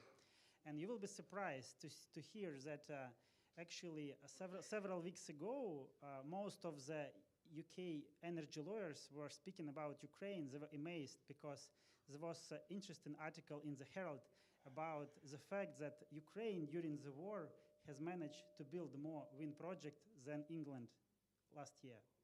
And in England, only 2 wind turbines have been commissioned, where in Ukraine during the war, we have commissioned almost 200 megawatts. So, but there is a reason for this. And the reason is basically UK has quite complicated permitting procedure, which actually became an obstacle to commission the projects. In Ukraine, those projects were commissioned because companies which were doing them, they managed to bring turbines before the war, and they took a risk to implement them. But it is kind of one example where we can be kind of proud that despite of the war, we managed to build projects. It is a great respect to these companies. But on the other hand, there are many situations where we can take examples how UK is doing projects. And basically, I would like to focus on 2 aspects, offshore wind and hydrogen. And yes, UK has a lot of onshore wind, and basically it is developing, and there are new rounds for contract for difference. So it is kind of more or less stable, and there is no need to focus on this. But it is a different situation with offshore wind. With offshore wind, right now, UK is the international leader on doing projects. UK has one of the first offshore wind projects already working and implemented. But in next 10, 15 years, UK is planning to build massive amounts of projects. So it is dozens, hundreds of gigawatts. So I would stop on Scotland, because right now I'm based in Scotland, and Scotland is actually have done a very interesting project. It is called ScotWind. In 2022, they announced that they actually allocated seabed rights for 28 gigawatts of offshore wind, and they plan to build it within next 10, 12 years. It will be massive. It will bring UK to one of their kind of pioneers in this sector.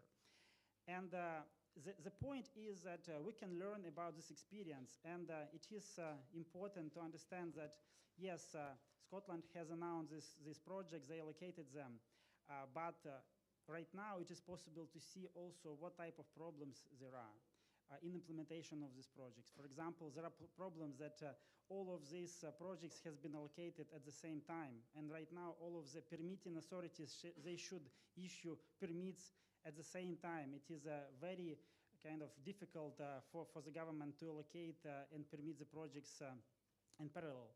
So now they learn this issue, and for example, next projects can be done step by step. And another issue is that you should invest a lot into the grid.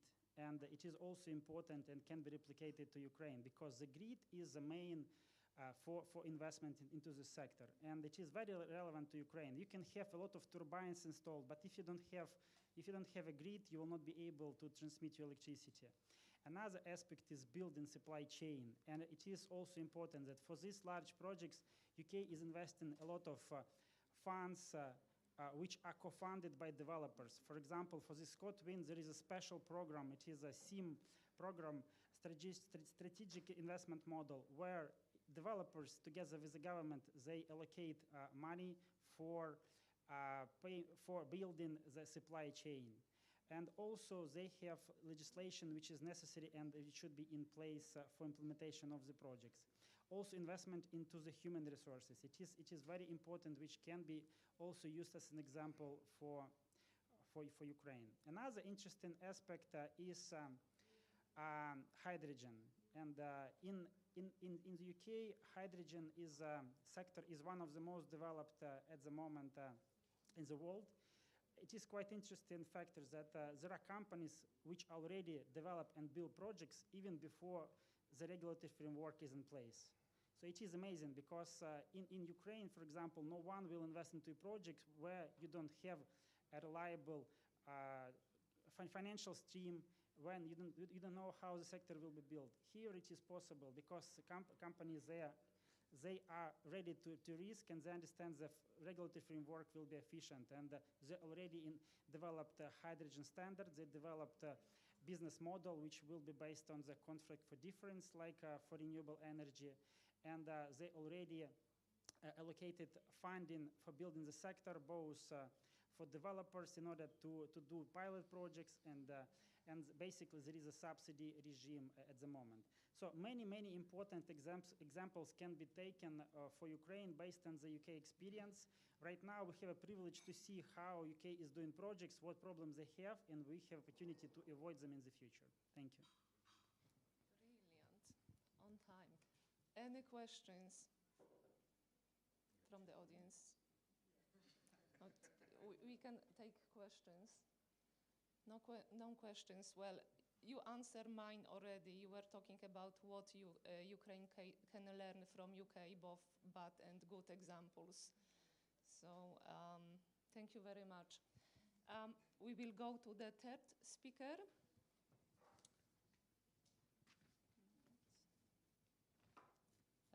So Mr. Oleksandr Dombrovski, President of Global 100% Renewable Ukraine.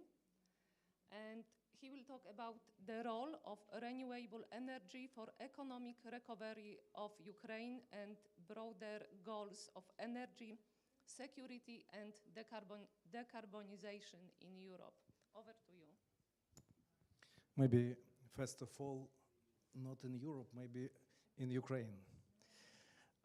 First of all, I would like to say thank you for invitation, because in my opinion, it's very, very important to have open discussion and professional discussion about development of green energy and renewable energy for our country. We prepare very, very short presentation, but unfortunately, technical system doesn't work, and I will need to explain without my presentation. And my presentation name is New Energy Architecture of Green Recovery and Energy Security of Ukraine, MHP Industrial Model.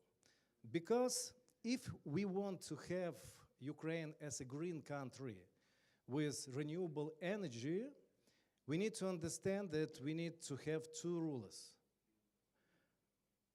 First is we need to have a green united society. Second rule is we need to have green business and green industries. Without first rule and without second, it doesn't possible to have green country. A few words about Global 100 Renewable. It's an independent platform for countries' green development, one of the largest public union of association, companies, experts together with civil society, connected by a common goal to development of renewable energy. And my second position here is a vice president of very important company, Ukrainian company MHP, because my area of responsibility in MHP company is energy security and the development of green energy technologies. And our formula of successful development of company is, first of all, it's energy efficiency. And I would like to support Anna Marzeeva because, in my opinion, and I have a very long experience for development of renewable energy in Ukraine as a former member of Ukrainian parliament. My idea was that energy efficiency must be as a national idea for Ukraine, because it's very important for Ukrainian economy. Second one is decentralization. You know, we are talking about it a lot of discussion, but it's very important. Third position is innovation.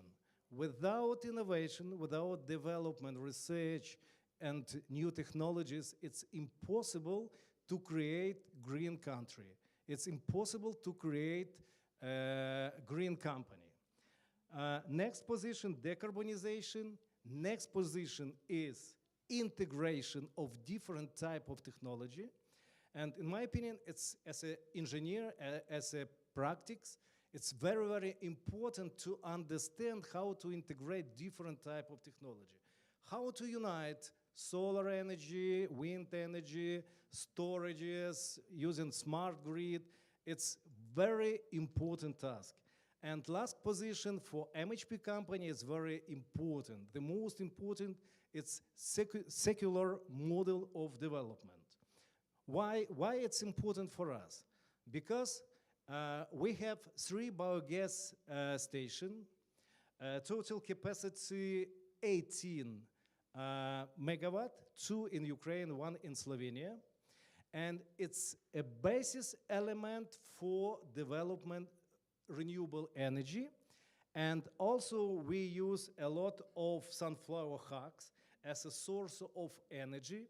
And one of the main, our goal to be energy independent company. Because inside of our company we have enough energy resources to be independent. And I am absolutely sure that it will be very good examples for another company how to be independent and how to be the most efficiency.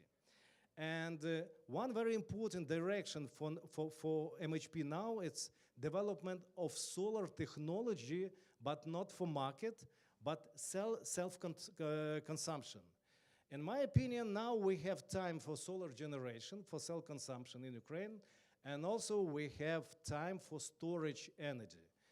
To use storage and smart technology for integration of different type of energy resources, it's very important for any companies and very important for Ukraine also. Thank you. I'm very lucky. Thank you very much. Everyone is on time. So we will go to the 4th speaker, which is online. Are we ready to switch the system?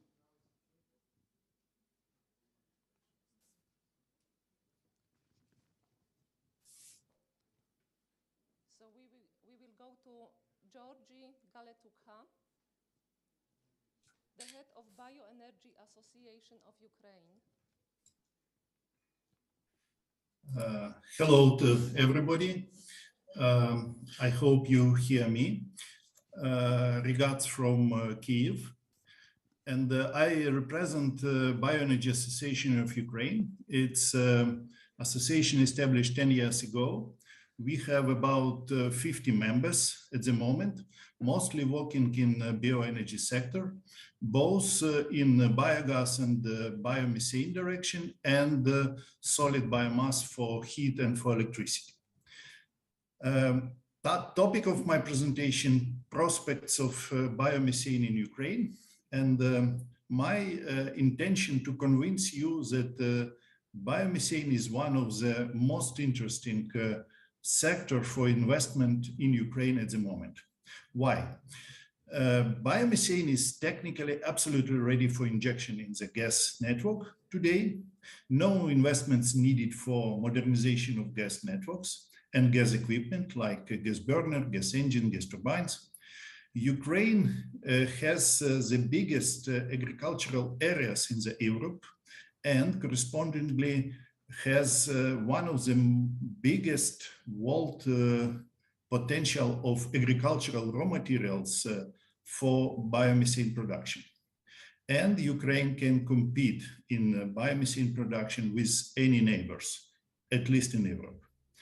Biomethane plant, additionally to biomethane, generate so-called digestate, which can become the main organic fertilizer needed for revival of Ukrainian soil. Today, biomethane is the cheapest possible renewable gases. And Ukraine, located quite close to EU, which accepted ambition target in the biomethane production, 35 billion cubic meters of biomethane in 2030. Ukraine can potentially provide at least up to 20% of this need. We estimated biomethane potential in Ukraine on the level 21.8 BCM. And it's on the base of animal waste, agricultural residues like straw, corn stems, sunflower stems, as well on the base of cover crops or intermediate crops, which we calculated only for 20% of arable land. And together we have this 21.8 billion cubic meters of biomethane per year. Economical indicators of biomethane plants in Ukraine is quite interesting. We can provide raw materials with average cost 40 euro per ton. And we expect selling price of Ukrainian biomethane 90 euro per megawatt hour. And with these two key figures, we typically have internal rate of return of biomethane projects in Ukraine 25 till 30%, which is quite interesting for any investments, including Ukrainian and foreign investments.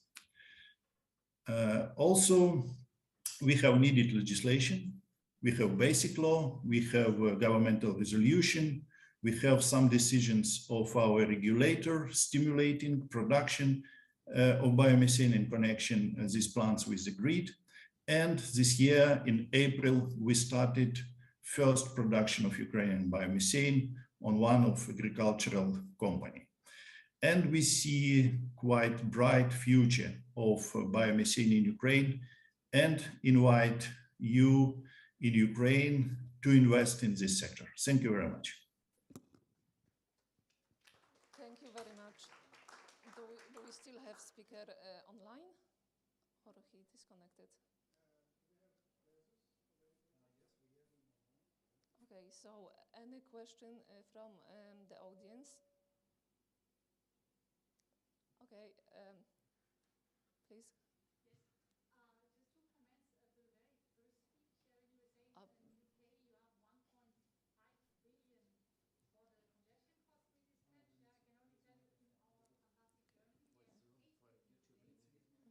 Okay, look.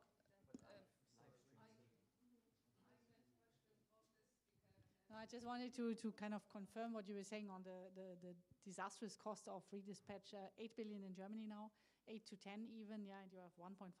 And to the last speaker on the Ukrainian GTS, using that for biomethane or something like that, I remember from 15 years ago, there was a discussion in Brussels with someone called Ben Sarsa, remodernizing the Ukrainian GTS. And the cost was 4.5 billion. So it's not something that doesn't need to be renovated. That's what I remember. In the end, the decision was taken to go for the Nord Stream thing, and we know the result of that as well.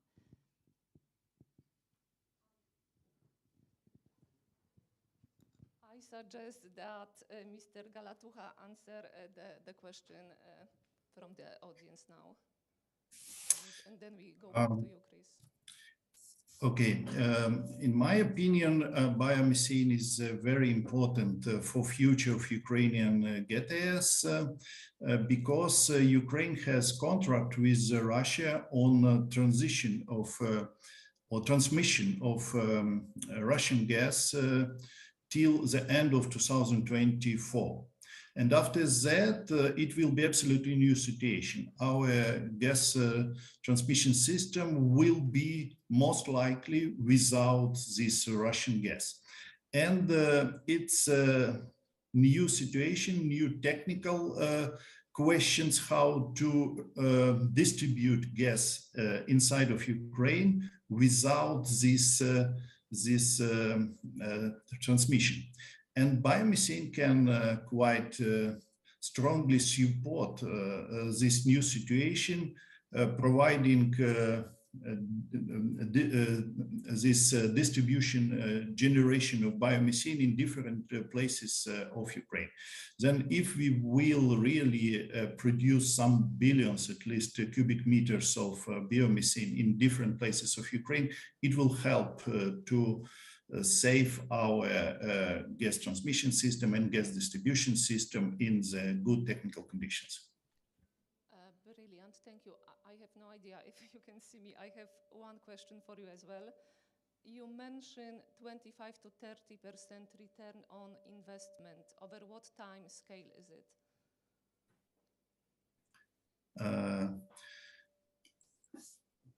What time of calculation of this internal rate of return? Yeah, we calculated this with amortization on the 15 years. Then with amortization during 15 years, we will receive this internal rate of return 25 to 30.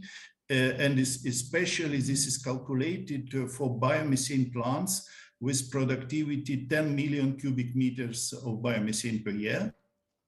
Total investments about 60 million euro per such plant. And with raw material manure plus straw and corn stems. And this is quite typical raw materials. And with one plant producing 10 million cubic meters biomethane per year, we need 100 such plants to receive 1 billion cubic meters of biomethane per year. And we have a lot of residues, a lot of places not far from the gas tubes. And it's possible to guarantee raw material and connection with the gas pipes. Then in our opinion, technically, it's very good conditions for production of biomethane in Ukraine. Thank you very much. Let's go to the last speaker, which is Valery Bezos, advisor to the Minister of Community Development, Territories and Infrastructure on state policy of ensuring green energy transformation. This is online presentation as well, and then we will have questions. Thank you. Yeah, hello, thank you, dear colleagues. I believe the post-war reconstruction of Ukraine will be a unique opportunity for investment in the energy sector and infrastructure. Given the destruction that has already been caused and continues to be caused by Russian terrorism, we are talking about tens of billions of dollars that will be spent on building a virtually updated energy system in Ukraine, which will take into account new realities, from the reality of changes in the economic geography of the country to the need for adaptation to climate change and responding to the challenges of the green energy transition. The restoration of the energy infrastructure, which must be combined with the measures for the green energy transition, opens up extraordinary opportunities for development renewable energy facilities and the production of renewable fuels and renewable gases, as was mentioned before. This must be combined with the development of decentralized energy systems, smart grid systems, energy storage systems, intelligent demand management, and all advanced technologies to increase the efficiency of energy production, transportation, and energy consumption. Ukraine's potential in producing energy using the energy of the sun and wind, as well as residual biomass, is huge. And it's important that the potential of solar and wind power generation is largely able to balance fluctuations of generation of these types of energy in other parts of Europe. According to Ukrainian scientists from the National Academy of Science of Ukraine, the available theoretical potential for solar generation is about 80 gigawatts of installed capacity, and the potential for wind generation is about 700 gigawatts. The potential for biogas production is tens of billions of cubic meters per year, as it was already again mentioned before. And biogas can be used for decarbonizing their electricity mix and heating through highly efficient cogeneration, covering both the needs for flexible electricity generation, which is important and vital for the renewables integration, and for heat and district heating. Or for further purification and production of biomethane to replace natural gas using the existing infrastructure. But it's important to have clear and specific practical goals to use the potential fully, because we cannot discuss in the big figures. We have to put it on the practice. And I need to mention the draft of the National Renewable Action Plan till 2030, which is developed and waiting for approval by the government. Obviously, the plan will be reassessed after the victory, but it already has provision and prerequisites that are very important for further detailed planning and practical actions. The action plan targets the share of renewables in the gross final energy consumptions to be not less than 27% in 2030, with the decomposition of targets to heating and cooling at 35%, the power sector at 25%, and transport at 14%. Even more important that the action plan contains a well-defined list of measures to be made for achieving the goals. Such measures, among others, are establishing competitive market mechanisms, establishing reliable mechanism for issuing the guarantees of origin, developing of distributed generation, electromobility development, etc. I should mention that there is a need to put further efforts into the development of the integrated national climate and energy plan with an even more holistic and comprehensive approach that again already at this event and this meeting were mentioned by the Deputy of Ministry of Energy and by our colleague from the Energy Community Secretariat. But again, even today, even during the war, we need not just general ideas and hopes, we need a very specific set of targets and goals and actual practical activities to achieve them with a very specific set of measures. Of course, there is a massive challenge for the grids and for the renewable capacities adoption into the grid. The challenge is not unique for Ukraine and should be faced with all the available and well-known measures. Energy storage systems are of great importance, but I would just suggest putting their development into the context of possibilities of decentralization of the power generation and digitalization of the energy system, in addition to very important components of demand management and energy efficiency. Electromobility is not only an opportunity to decarbonize transport directly, but with the use of smart EV charging technologies, it can provide additional benefits for renewables development. It can use distributed renewable generation, be a part of smart grid, demand management system, and even energy storage systems. Great interest in Ukraine is already attached to the development of distributed generation. It's important today for several reasons. Of course, the first issue today is energy security, especially when it comes to the energy supply of critical infrastructure facilities. However, even outside protecting our energy infrastructure from terrorist attacks, the development of decentralized distributed generation is an up-and-coming area for investors. It's evident that the success of the green recovery of Ukraine and decarbonization of the energy mix is only possible with the creation of a favorable innovation ecosystem. And for this, there are significant prerequisites in Ukraine. A developed network on scientific and educational institutions and universities provide a solid potential for personnel training and development of initiative solutions. To sum up, I want to underline that to make the transitional restoration of Ukraine a success, we need to be as specific as possible in our goals and focused on our practical activities to reach them. Well, thank you for your attention. I hope we will proceed with the detailed discussion after the speeches, but my speech is the last one. Hopefully there will be questions. Thank you. Thank you very much for this excellent talk.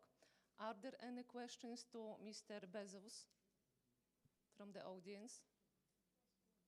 Anyone? We still need to be brief with time, but I have one question if he's still on the line. So you mentioned decentralization. What does it mean in practice for Ukraine? There are a lot of opportunities to use already existing facilities to establish decentralized power generation. Just for example, we can use quite a highly developed district heating system of the Ukrainian cities with huge district heating boilers, which can be up to 150, even more megawatts of installed heating capacity, and we can install high efficient cogeneration based on this infrastructure. We can use, let's say, land, which are plenty of with our water supply and wastewater treatment plants, and use this land to install photovoltaics. We can use wastewater treatment plants to gather all the sewage, sludge, and even gather and collect all the agricultural residues from around, and to produce biogas for cogeneration or for biomethane production. So there is a huge spectrum of opportunities to scale up maybe medium scale facilities for distributed generation, not to mention opportunities to build up self-sufficient energy supply for the facilities of critical infrastructure. Let's say we can use photovoltaics with energy storage systems, with heat pumps to cover all the needs of our hospitals or other socially important objects. So there are a lot of opportunities out there. We just need to use them. Yes, thank you, brilliant. We had some question for Chris from Susan. Statement, okay, yeah, okay. So maybe you can comment on the statement if you want. Otherwise, I will ask for more questions. So, do you have any comments to the? It's very, very brief. Yeah. Germany seems to lead us on everything, and well done for leading us on the costs of congestion. That's my statement. Okay. Any more questions to? Go ahead. I wonder if anybody can offer me two numbers. assuming, I think Mr. Bezos mentioned a volume of 1 billion cubic meters of biomethane production at some point in the future. The first number I want to know is what is the average unit cost of biomethane production at that volume that we're using for any of our assumptions? And the second number is what's the marginal cost of production of natural gas in Ukraine currently, just for comparison's sake? So who will take this? Mr. Bezos, are you able to answer question number one? I'm sorry if there is a question for me. I'm afraid I can't hear it because we have huge thunder here, hopefully not shilling, but I just can't hear almost anything. Okay, sorry. So, Anyone sorry can for help that. with the question among the panel? Maybe if there is an important question, maybe somebody can write it to me at the chat and I can answer. I may be wrong, kind of. I saw some numbers, but if I'm not mistaken, for a project of 3 million cubic meters per year, million. Basically, right now it is smaller project because right now the scale of projects is not very large because it is done by private companies who are doing this, mainly agricultural companies. But for a project of 3 million, the capex investment is around 7 million euros. I don't care about capex. What's that mean in terms of price per 1,000 cubic meters or however you want to price it? So basically, it will be the price which is on the market for gas at the moment, and so it is a cost. Price is different. What's the cost? Just a few figures, yeah, from MHP company. We have 3 biogas stations. Annually, we produce more than 50 million cubic meters biogas. And for us, now we produce electricity from biogas, heat, and industrial steam. But now we are making renovation, reconstruction of our biogas station for producing biomethane, and then we plan to produce bio LNG for market because biogas, biomethane from waste, from manure, according to 9 point of RED 2, has a very high price on the market in the European Union. It will be depend of price on the market. I support Yaroslav. Thank you very much. Assuming that price is going to be greater than your cost, otherwise there's no point in pursuing it. I don't know about cost. Nobody's given me a cost answer yet. Any more questions? Right. And everything else. And those are the critical assumptions on the 30% rate of return. Because if you're pricing it off of waste, if you're pricing it off of waste, what we found historically is that they're underpricing, because as soon as you start using waste, there's a market for it. Either the supply chain is disrupted or the price significantly increases. I'm not trying to discourage biogas or biomethane at all, but rather at 25 to 30%, then I'm asking myself, well, what is needed to make this happen? Why is any external impetus required? Thank you. Any more quick questions? No?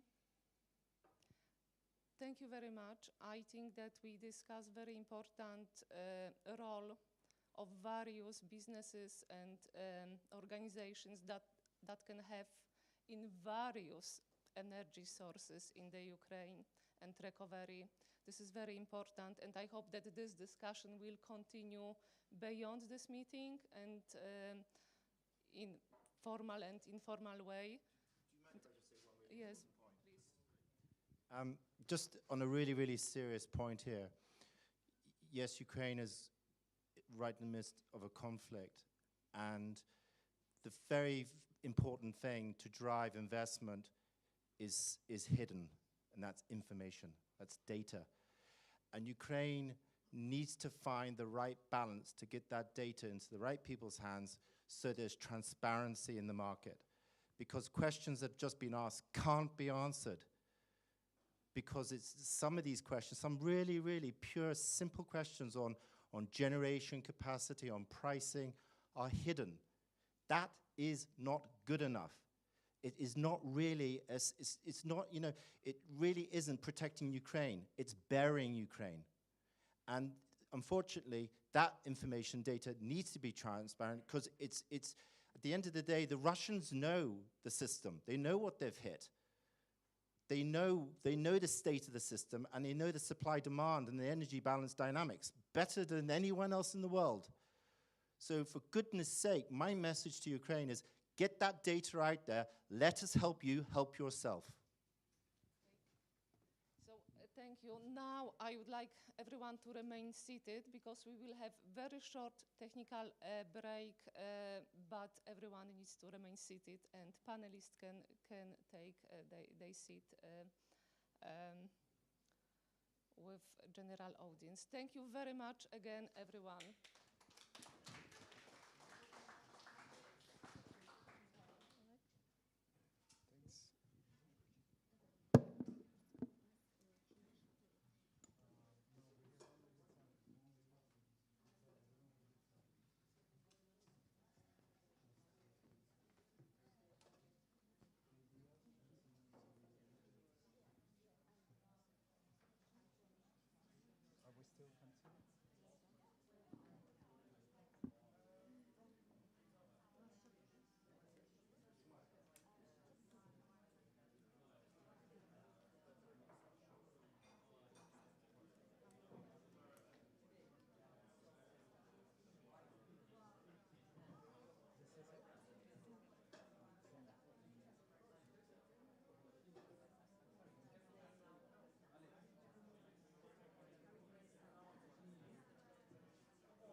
Okay.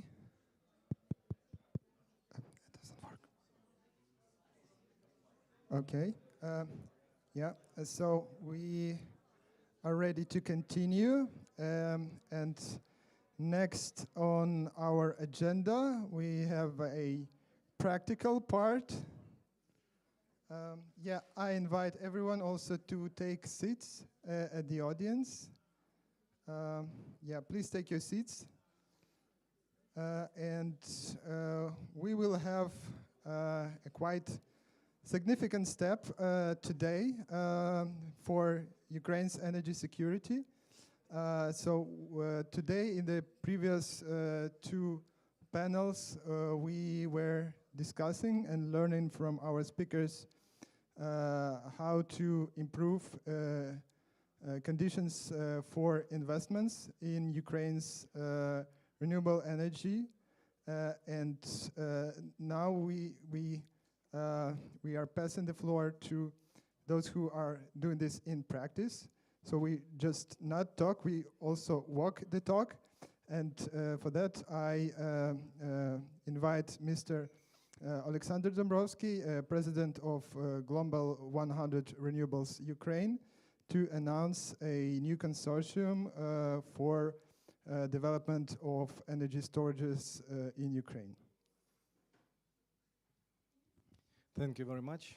Dear colleagues, dear friends, last time we had a very interesting, important and fruitful discussion with our international partners, because today we had a lot of discussion for decentralized system, for development of storage system, for smart grid, and here we invite our colleagues from United States, from Great Britain, from European Union, from Austria, and from Ukraine to create and establish one very important project for Ukraine.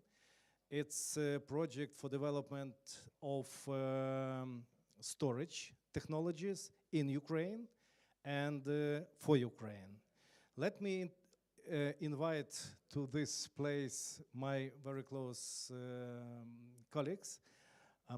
Mark Svetina from European Union, from Austria. He is CEO of one very innovative European company, Fifth Volt, and Simon Peterson from Great Britain. He is CEO also very important company from Great Britain, MSP company, #1 producer. It's my opinion, Simon.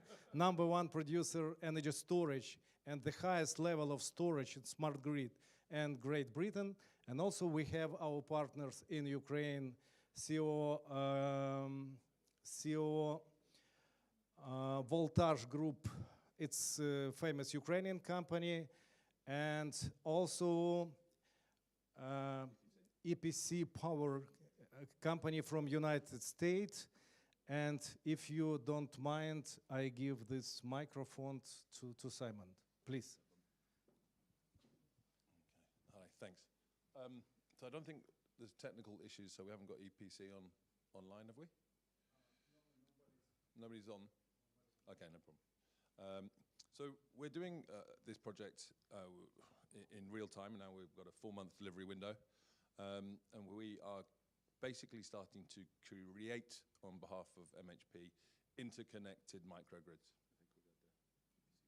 That's Voltage, yeah. So with Voltage Group are producing the solar panels and doing that. We are building the battery systems, and Marco is creating the smart grids.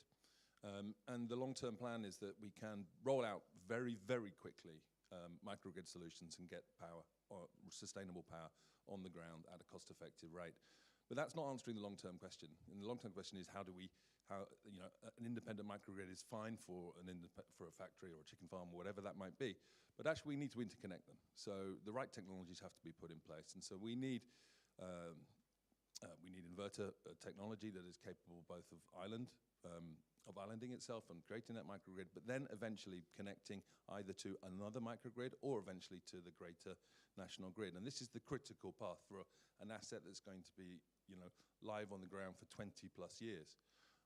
So if we can get the right technology in place, which we have with our partners in EPC, EPC Power, they're an American company in San Diego, then we believe that we can actually start to really, really roll out very quickly, which is going to keep the lights on, but then actually have a really long-term and very, very viable and very economically rewarding system that we can expand and expand and expand.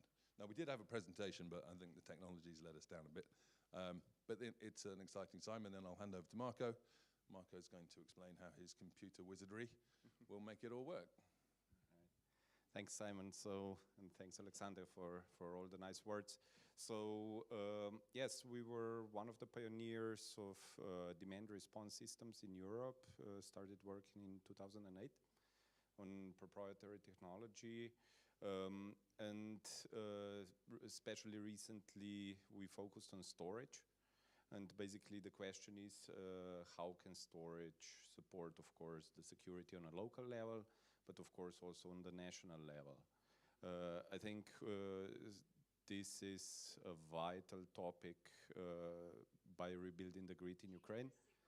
I think we heard a lot today from Anna or also from Dirk about changing how the system needs to change or what changes are needed on the regulation side, so to form the intraday markets and later on also to form the ancillary services, which will of course strengthen the whole system.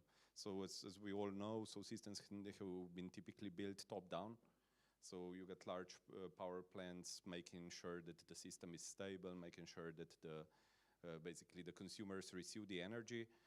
Well, especially with this war has shown us that this kind of system might be obsolete or might change. And I think Simon's work has been one of the pillars how basically the local systems can basically build the grid bottom up. Of course, with guidance and with huge support from Alexander and their experiences also in the renewable sector. I think I'm very confident that this project will be one of the pillars, not just for Ukraine, but also Europe-wide, because Ukraine basically needs to adapt today, right? There is no alternative to energy sources which are available. So this will need to happen very quickly. So the system will need to transform. In Europe, we still have the luxury. We can still play a little bit around, I suppose. But also this, I'm pretty sure, will change in the next years. So I'm very happy to be part of this project. And thank you very much. And just a few words from my side, because here in this team, I am as a CEO of MHP Eko Energy Company. We are as one of side of this perspective project because MHP company signed a contract between MHP company and between MSP company, and we absolutely sure and believe that maybe a few months later in Ukraine we will have fast industrial energy storages integrated with solar energy and maybe with smart grid. In my opinion, it's very strong impulse for development of this technology, especially in Ukraine. Thank you very much, and if you don't mind, we can sign. Yeah. Simon, you are first.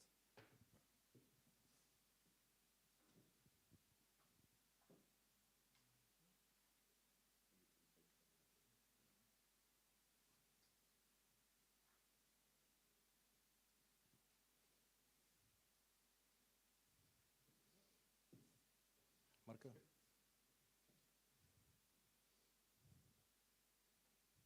To signs we can get online from United States and from Ukraine. From MHP company, I signed here.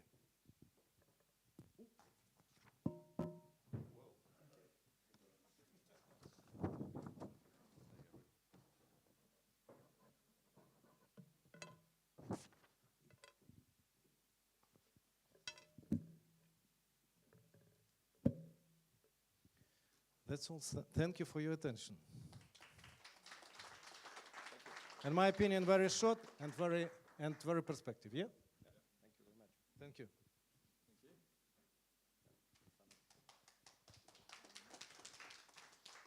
Thank you, Alec.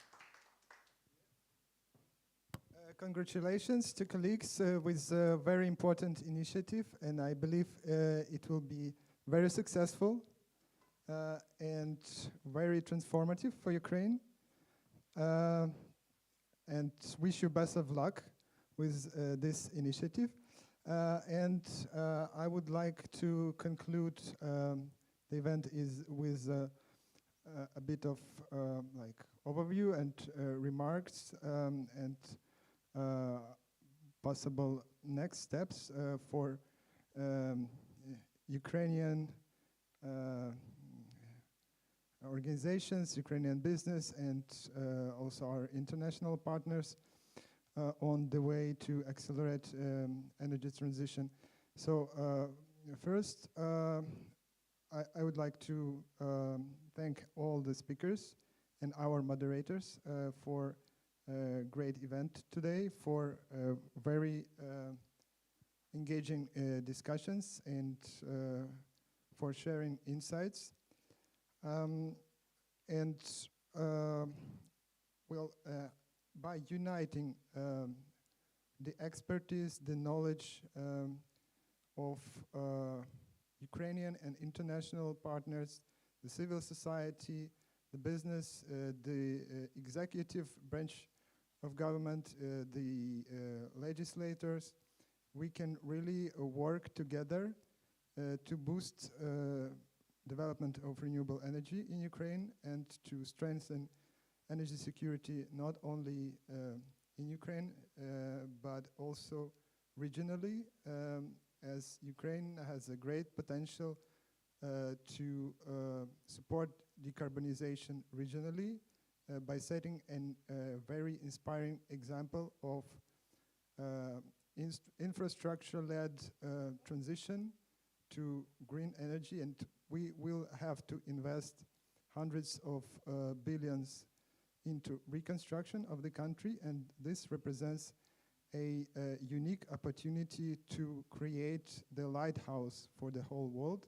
What should be the infrastructure and the energy system of the 21st century? So, we know from the climate scientists that we need to completely abandon fossil fuels in less than 30 years. By 2050, the world has to be climate neutral. And this means that we need to keep fossil fuels in the ground, and we need to really phase out our dependency on fossil fuels in all countries of the world. And we believe this momentum should be accelerated now, and what we really need is a bold action from all G7 governments and Ukrainian partners, democratic countries, really to invest strategically in renewables. And this is the best contribution into the future security of the world and a contribution to peace. Because without fossil fuel profits, autocrats like Putin will not be able to wage their wars. So, we as Razom We Stand, we advocate for making Ukraine the first country that will be fully powered by 100% renewable energy and become a model, a global model and lighthouse case for other countries on how to redesign the power system, the infrastructure, and all the sectors that use energy to make energy use efficient and fully supplied by renewable energy. So with that, I wish everyone more inspiration, more energy, renewable energy, to fulfill your work, your contribution to Ukraine's victory and future prosperity.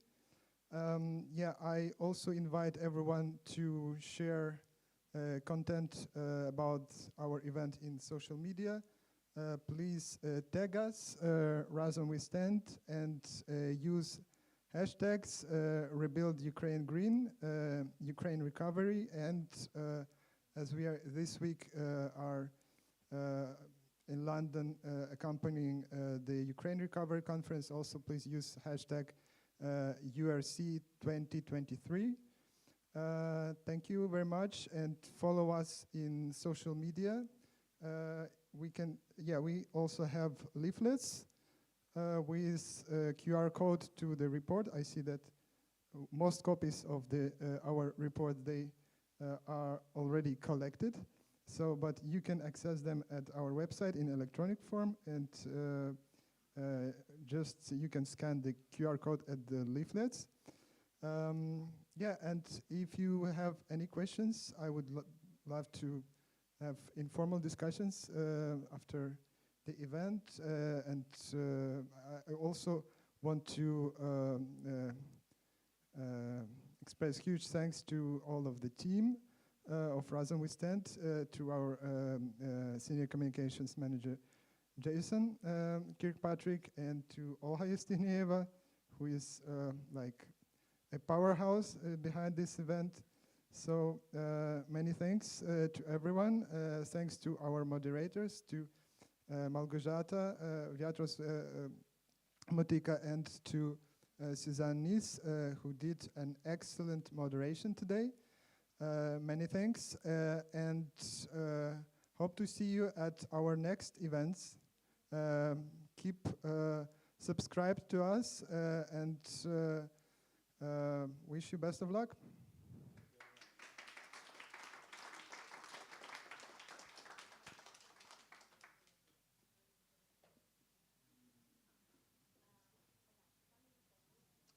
Okay, and the final announcement. Please don't leave. We want to make a family photo. So, and yeah, please, everyone, keep in the